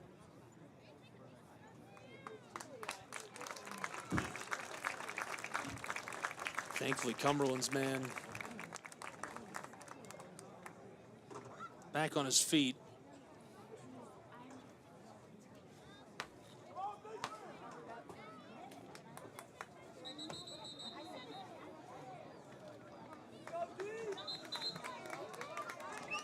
We've seen Jackson in this situation on multiple occasions, a lot of pressure on his back. He's going to be tasked with leading this Reinhardt team to a victory.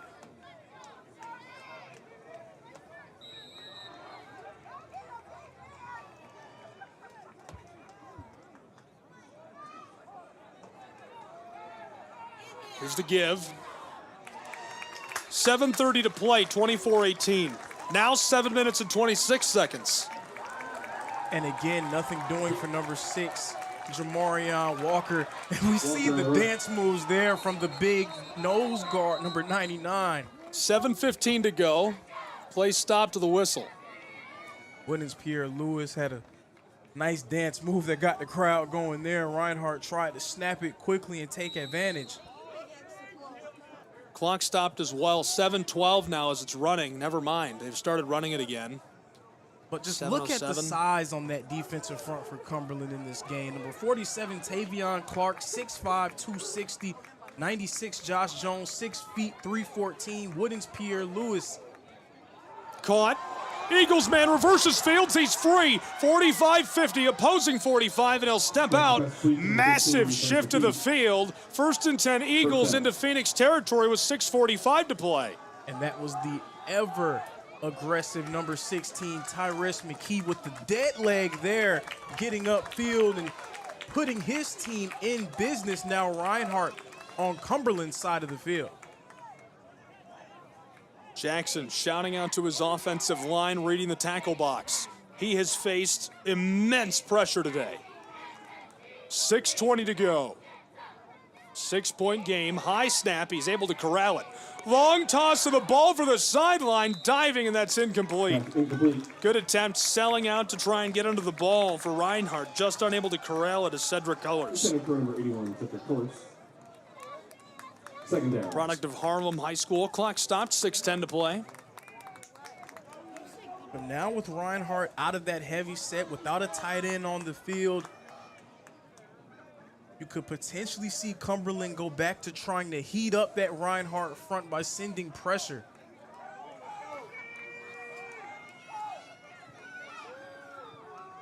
Far side, slipped the first, and after someone gets by the block, a big chip laid on him inside of 6 minutes to play as it's a medium yardage situation. About 6 to go. And again, Reinhardt going to number 16, Tyrese McKee, trying to give him the ball and give him a chance to make some magic happen.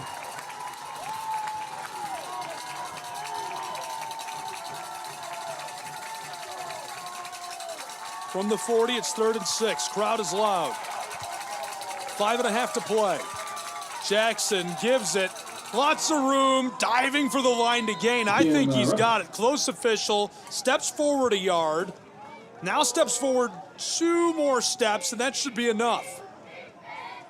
1st and 10 as Reinhardt moves the chains. That was a great run by number 6, Jamarion Walker, finding just enough room to get it across.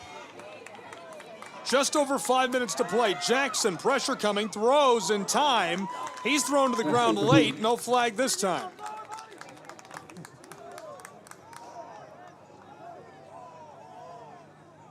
Five minutes, 4 seconds to play, 24-18. Reinhardt trails to the Phoenix of Cumberland.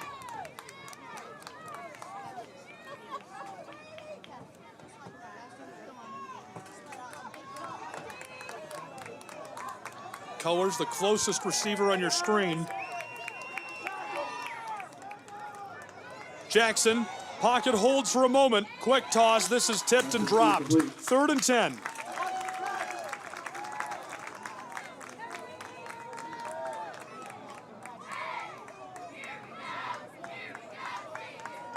Number 87, Davis, 3rd down.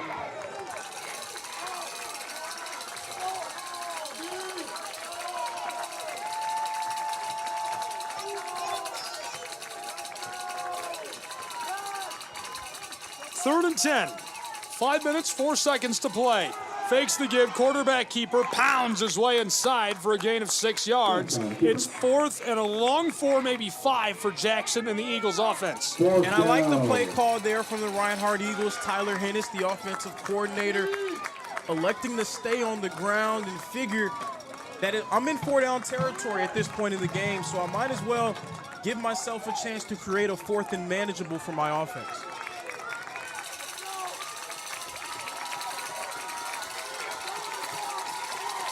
Play call is in. Nasty split with these wide receivers.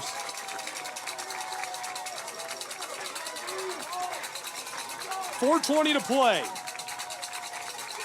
4th down, Jackson, pressure coming, throws, it's at the line to gain. Did he hang on to the ball? Chains moved. Reinhardt moves the chains just outside of the red zone at the 24-yard line. And what a play there. Taylor Jackson finding Jacorian Polk just across the line to gain. The Eagles will get a new series, getting closer and closer to that red zone. Just under 4 minutes to play, clock winding. Here's the snap, Jackson. And down for a huge loss, slow to rise as well. Taylor Jackson trying to go for the play action, but as soon as he turned his head, number 8, Cannon Johnson, was all over him. That Cumberland defense again sending a delayed blitz, this time getting home and creating a 2nd and long. Cannon Johnson smacked him behind the line of scrimmage. 3:20 to play. 24-18. We're down to our final couple of minutes in Lebanon, Tennessee.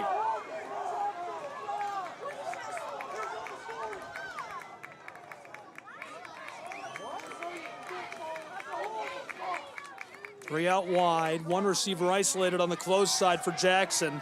Pocket holds, standing, ropes this to the left side. It's incomplete, and so now it's 3rd down and 20 for Reinhardt's Eagles. 2:55 on the clock.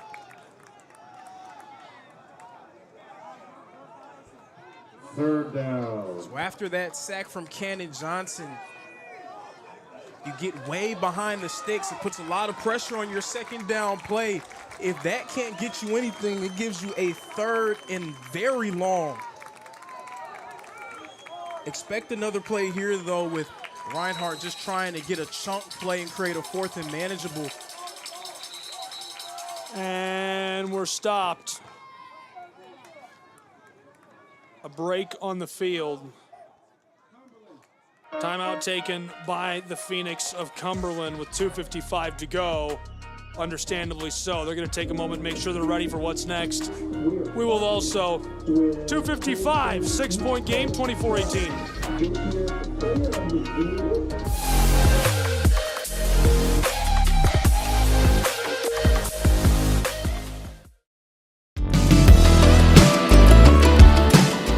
Want to watch your favorite Southeast teams in action? We've got you covered. Stream live games and highlights on YouTube, Twitch, Amazon Fire TV, Stream TV, and more. For all the details, visit our How to Watch page at sesnsports.com. It's your one-stop guide to catching every play, every time, wherever you are. The Southeast Sports Network, bringing the game to you anytime, anywhere.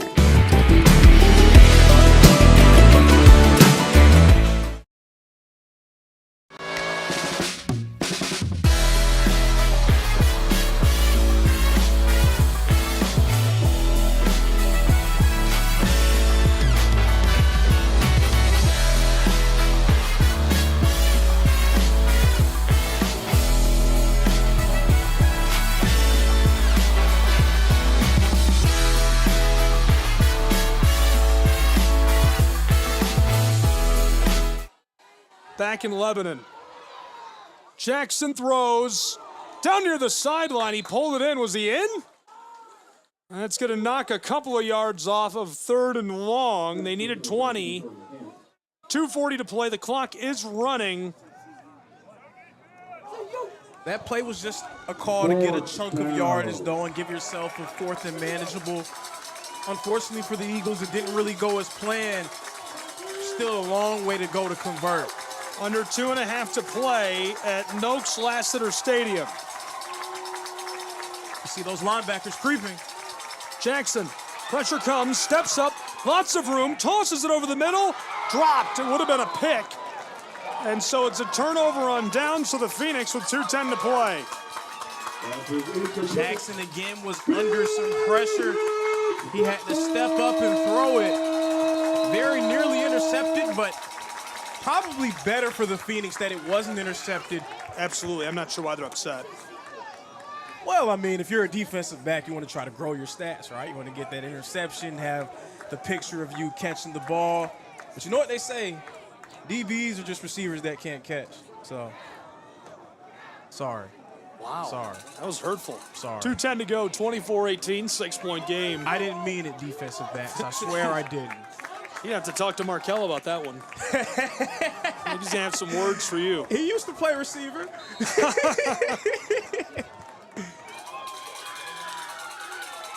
6-point game, man in motion. There's the give, end around, lots of space. Cumberland's man cuts up field and stopped at the 28. Looks like they're going to march him back behind the line. And 2 minutes has arrived on our clock. We're going to keep it here with just 2 minutes to go. It's 24-18. Reinhardt trailing to the Phoenix, Lorenzo.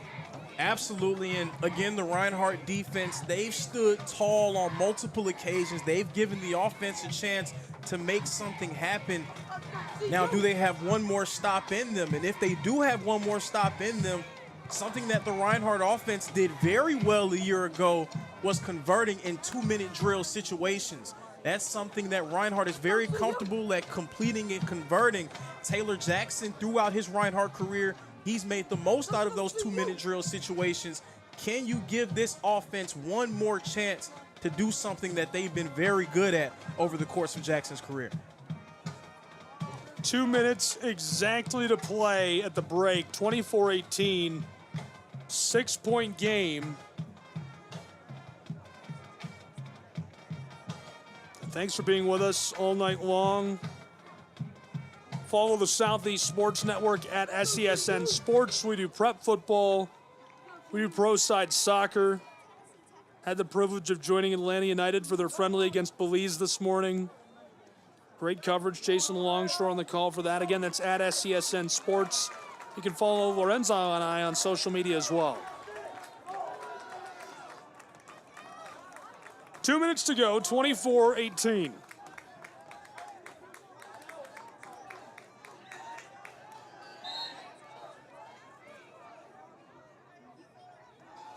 From the shotgun, nice give, big plowing hit.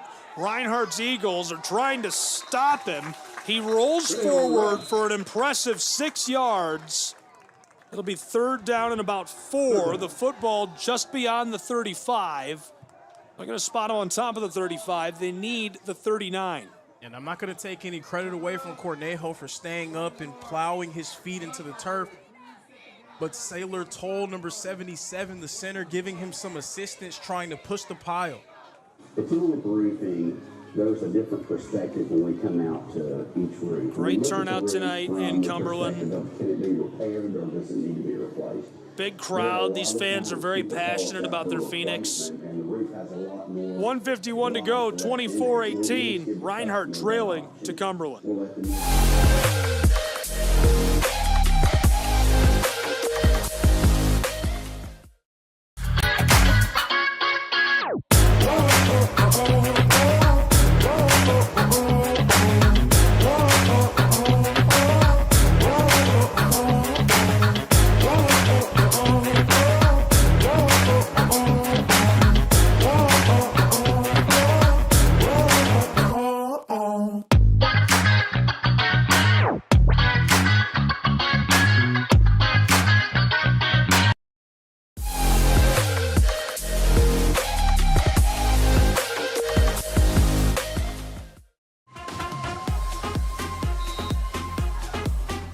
Back in Lebanon, Tennessee, 151 to play in a 6-point game.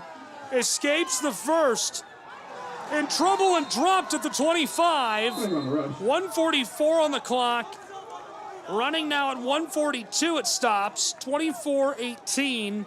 Reinhardt trails to the Phoenix. It's 4th down and long. He escaped the first man, but he could not escape Nathaniel Sanford. Sanford is having a great game for this Reinhardt defensive line, stepping up on multiple occasions.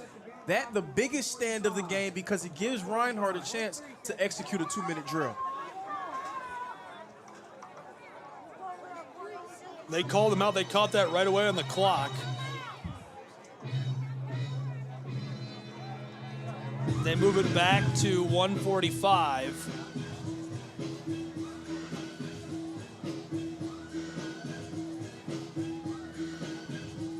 Football is spotted at the 26-yard line of Cumberland. Special teams unit coming on for the Phoenix. Tim Mathis sending on his group.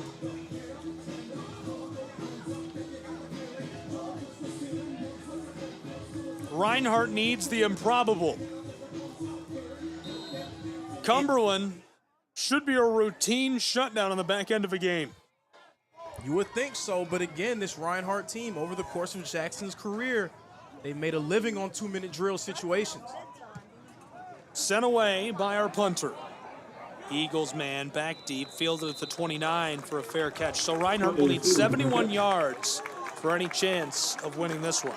So if you want to see an example of what I'm referring to of Reinhardt in these type of situations in Jackson's career, how about Cumberland's, the game against the University of the Cumberlands from last season?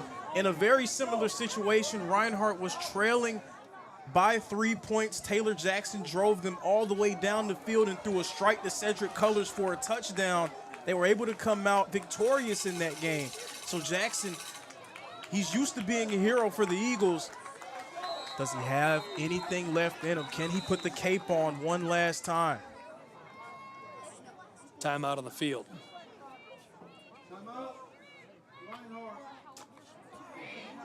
Reinhardt University next hits the road and will take on the Southeastern Fire. Promises to be a great matchup for this Eagles side. A couple of great matchups in the wings, pun intended, for these Phoenix. I would be remiss, sorry Eagles. Gabe, would be remiss if I didn't bring this up. Shout out to SG and the Chief tuned in at home. Shout out to SG and the Chief. What's that? Those that know. I don't know. Reinhardt, following their tussle with Southeastern on the road, will host Lindsey Wilson on the 20th. We'll have full coverage of that on the Southeast Sports Network at SESN Sports. And then Union Commonwealth, the Bulldogs, on October 4th to kick off Halloween month. Also, we'll battle Bluefield and Pikeville at home. Long year for this Reinhardt side. Another tough year in AAC play. 1:39 to go. 6 points separate us. Reinhardt needs a touchdown. You said it. They need the heroics of number 9. Jackson in the shotgun. Pressure comes. Throws quickly. Picked off from the 40, the 30, the 20. Down over the 10. House call. touchdown! Taken to the house by Quavian Carter.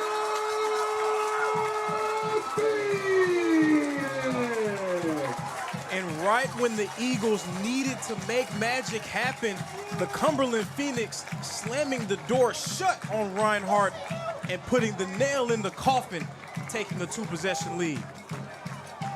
The redshirt sophomore from Georgia, transfer from Highland Community College, puts this one to bed. 90 seconds to play, 30-18, Cumberland leads.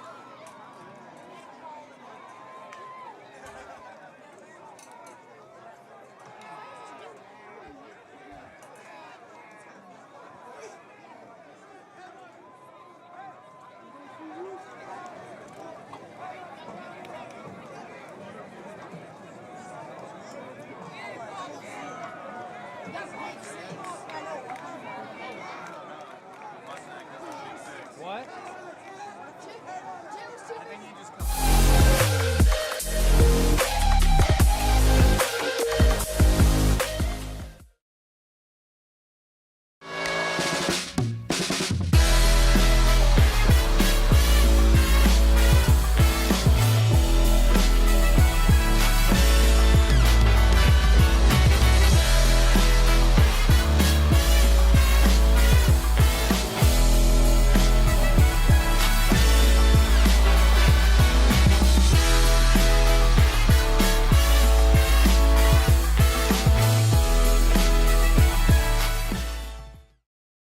The Southeast Sports Network is now on Amazon Fire TV. Now you can download the SESN app and watch on any Amazon-enabled device, such as your Fire Stick. The easiest way to download the app is to go to our website, find the Watch SESN tab, and click Fire TV app. Then just select your device from the list. That's it. Free and easy. Enjoy watching the Southeast Sports Network on your Fire TV, Fire Stick, or Fire Tablet with just a few clicks.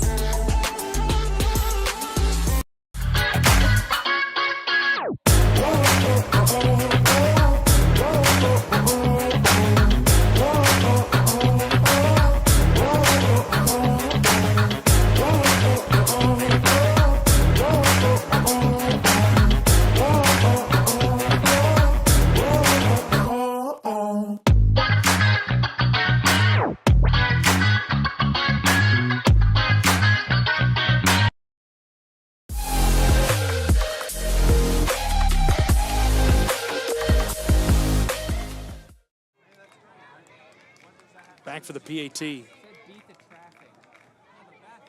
30-18, Cumberland scored a pick six, 90 seconds to play. This is the point after try. No. That's the point, no good.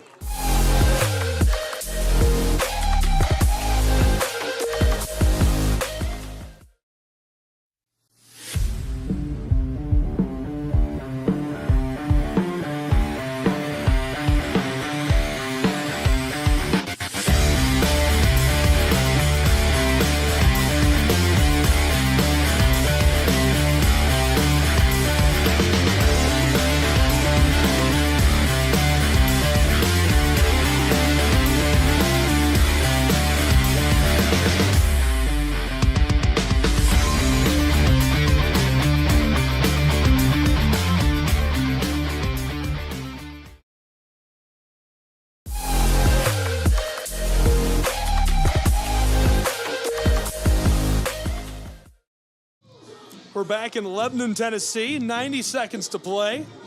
30-18, Cumberland out ahead. I think the kicker's mom is sitting in front of us. I hope not. We weren't laughing at your son, I promise you. But for Reinhardt, tough way for that to end for them. Taylor Jackson, a gutsy performance.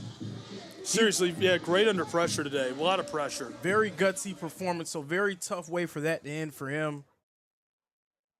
But he gave his team a chance all the way until the end.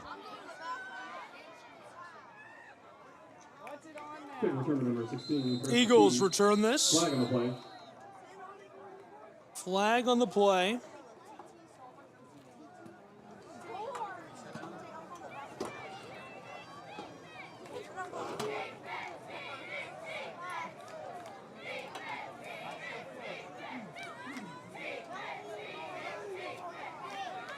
Offside on the kicking team. Oh my. We're going to assess the penalty from the previous spot. 5 yards from where we kicked. If you couldn't hear that, offside on the kicking team, the call.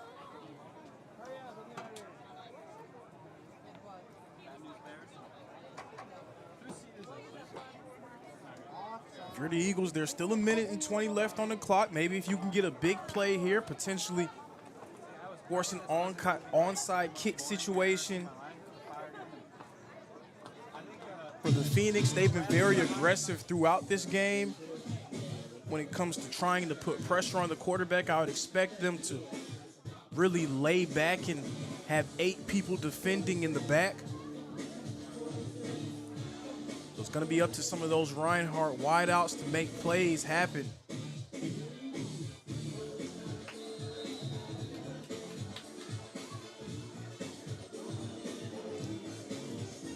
.80 seconds to go.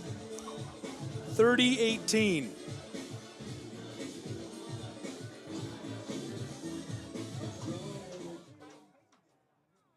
Cumberland sends this back underway. Eagle return man across the 15, trapped in a convoy and goes down. 1:15 to go on the clock.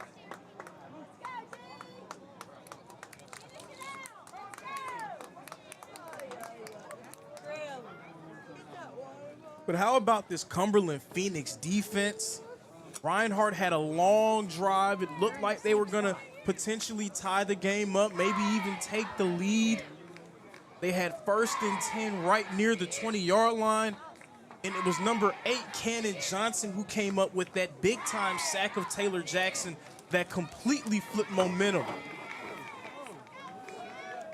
Quick toss. Jackson's pass caught down along the 40-yard line. 69 seconds to play. And I'd expect to see more of that defensively for the rest of this game from the Phoenix. They only had 2 guys rushing on the edge on that play.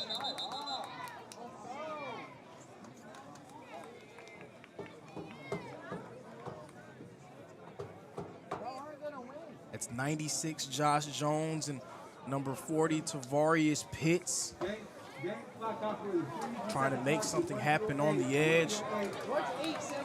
That Cumberland Phoenix defense, again, so aggressive. You can tell they took things to a different level in that second half. They were flying around, making plays. They were celebrating everything. Yes, they had a few personal fouls in there, but that's to be expected when a team is playing as hard as they were defensively. Eagles man is upended out of play. 63 seconds on the clock now. Yeah, some really good performances. You know, Johnson, a total of 20 tackle for loss yards. Had 3 different tackles for loss, 10 total tackles. 8 tackles today for Hannah. He looked really good. Just incredible. Really good at the secondary, but the linebackers and the defensive line also brought great pressure. Quick toss, bobbled and dropped. And so Reinhardt facing a 4th and short situation with 57 seconds to play. 2 sacks for Johnson, 1 for Harris. And, of course, the big pick 6. Incredible is a good term to use for the way that Cumberland performed defensively. But Reinhardt, they met the challenge head on. They didn't wilt. They gave themselves a chance right down the wire. But the Phoenix just proving to be too much. Quick toss. This is going to find the grass. Holtzclaw likely to end his day 8 for 17, an INT and a touchdown. 99 yards, 47%. On the ground, Cornejo, 124 yards. Powered these Phoenix to the win on offense. 35 for Hatcher, he was really good. 27 for Abston, the backup quarterback. Holtzclaw had 15 himself. Reinhardt defensively, 9 tackles for O'Lighton and Jones, 8. 10 TFL yards for a Layton as well. 1st and 10. Quick outlet pass. I think this might be the first college football game in this league for some of these fans here at Cumberland. I can't tell you how many times I've sat through a similar fourth quarter where the clock is constantly being adjusted.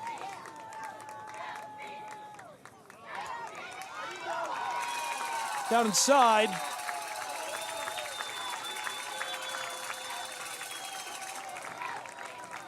Reinhardt quickly, 22 seconds to play. Jackson. Calling an audible. 13 seconds. Flag flies. Jackson incomplete. Incomplete. Flag on the play. Also on defense today for Reinhardt, a sack for O'Lighton and Sanford. 1 each. Couple of pass breakups today for Peters. Brighton looked really good. And the INT for Jones. Call is against Cumberland, 9 seconds to play. Taylor Jackson, as it stands, 42% of the day, 178 yards and a touchdown. Faced immense pressure in the pocket. Tried all kinds of tricks, and as you've seen even here on this drive, those short passes just aren't connecting for some reason. 9 seconds to go, 1st and 10 following the flag. 49 yards for Curtis, 41 for Gant. Touchdown for Polk. Jackson in trouble and taken down for the big sack. 3 seconds to go, and that'll wrap it up. And a fitting end to the game for this Cumberland Phoenix defense. They put a ton of pressure on Taylor Jackson the entire game. So what better way for them to end it than with one last set? Cumberland Phoenix are able to hold on and come through with a nice win.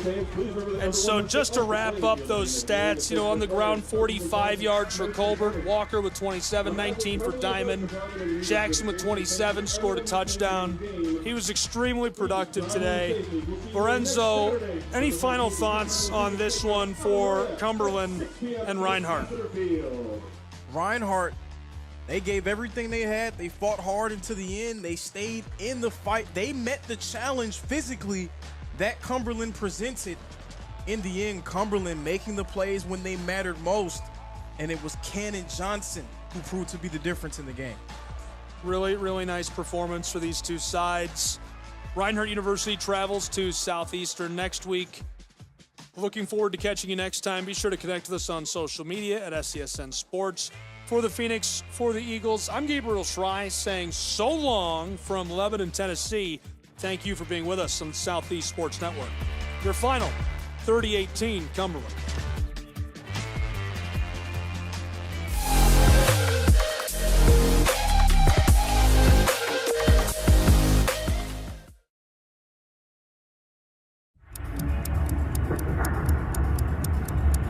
Some might ask, what's the hurry? But if it's the difference between getting McDonald's breakfast and settling for a Big Mac, well, run like the wind.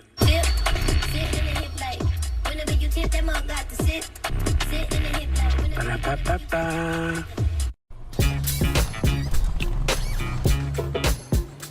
It's like that. Got him and stays fair.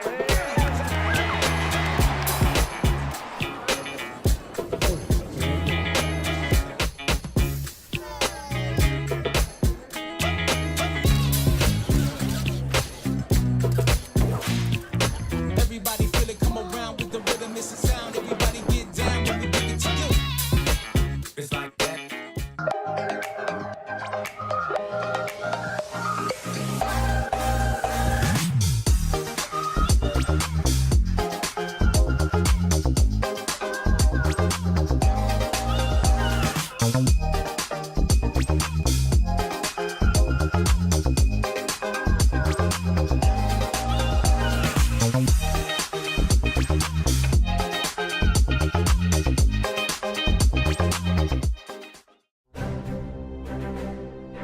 You don't have to wear a uniform for service or sacrifice.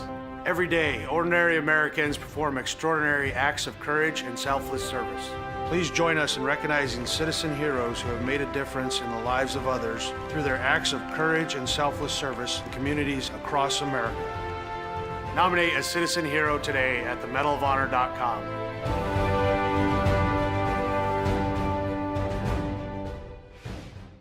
Welcome back to Super Bowl 58 in Las Vegas. Tony, what do you think? Quincy, it's 2 a.m. You have school tomorrow. Get some rest. See you tomorrow, Saquon. You got it, Quessy. His name is Quincy. The crowd goes wild. Hey, Quincy! Quincy! Your son's fantasies are going to destroy my house.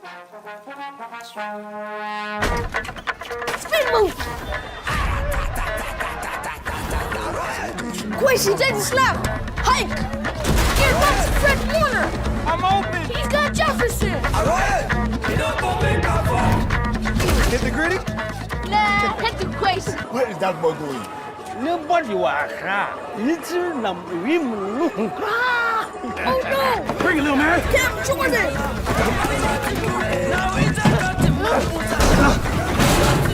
I'll see you tomorrow, Quincy! Quincy's in trouble! I got you! He pitches it to Saquon! No! My ball! That's on you, bro. Besides, I'm not even real.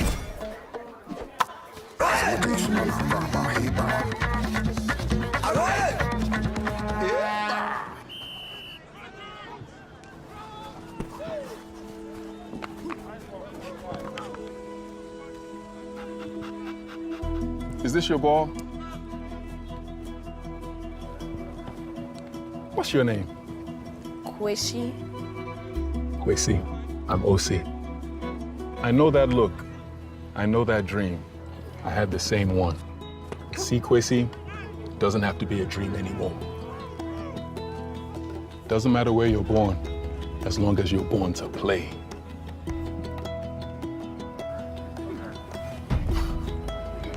Just making sure you were real.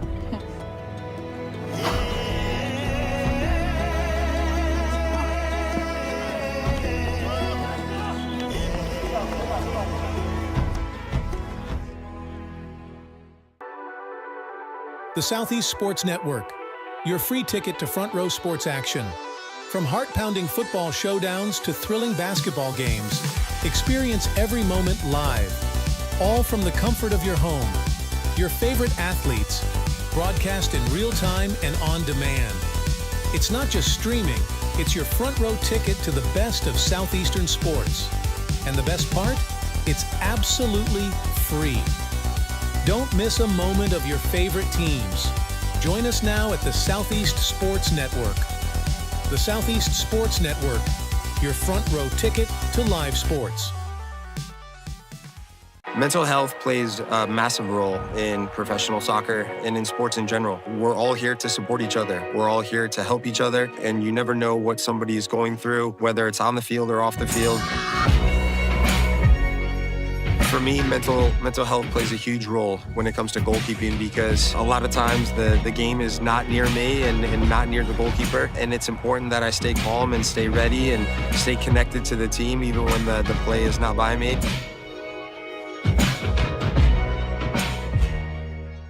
Once upon a time, there was a girl with golden locks. You know what? Maybe it was like a rugged, woodsy dude. Yeah. The beds were too hard, the chairs were too soft, the porridge was too... This Goldilocks wanted something tastier. Those look just right. First, he drove the Ram 2500 Rebel to pick up some dinner.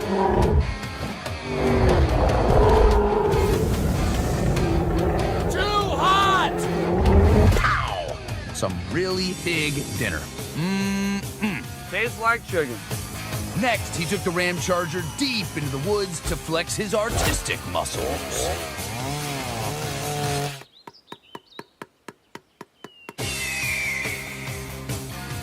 That was the village tree. Then, completely abandoning the narrative, he fired up the Ram RHO for a little joyride. Time to jump a volcano.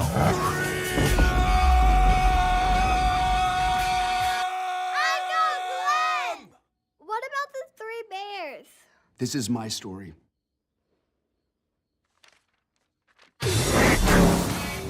But yeah, the bears were there.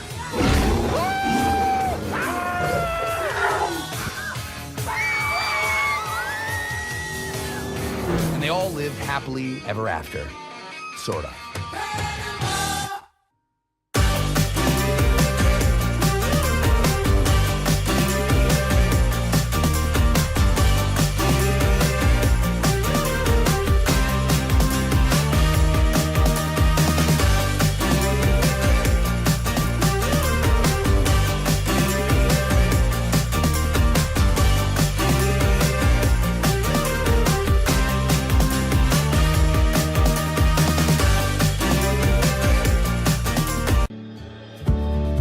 Our South Carolina story is told through love. We always felt the need to take a moment for ourselves, and the ocean has always drawn us closer. Charleston was such a romantic destination, with its ancient oaks and beautiful walking paths through town. But we love hiking too, and Greenville gave us a perfect view. This is our South Carolina story. What's yours?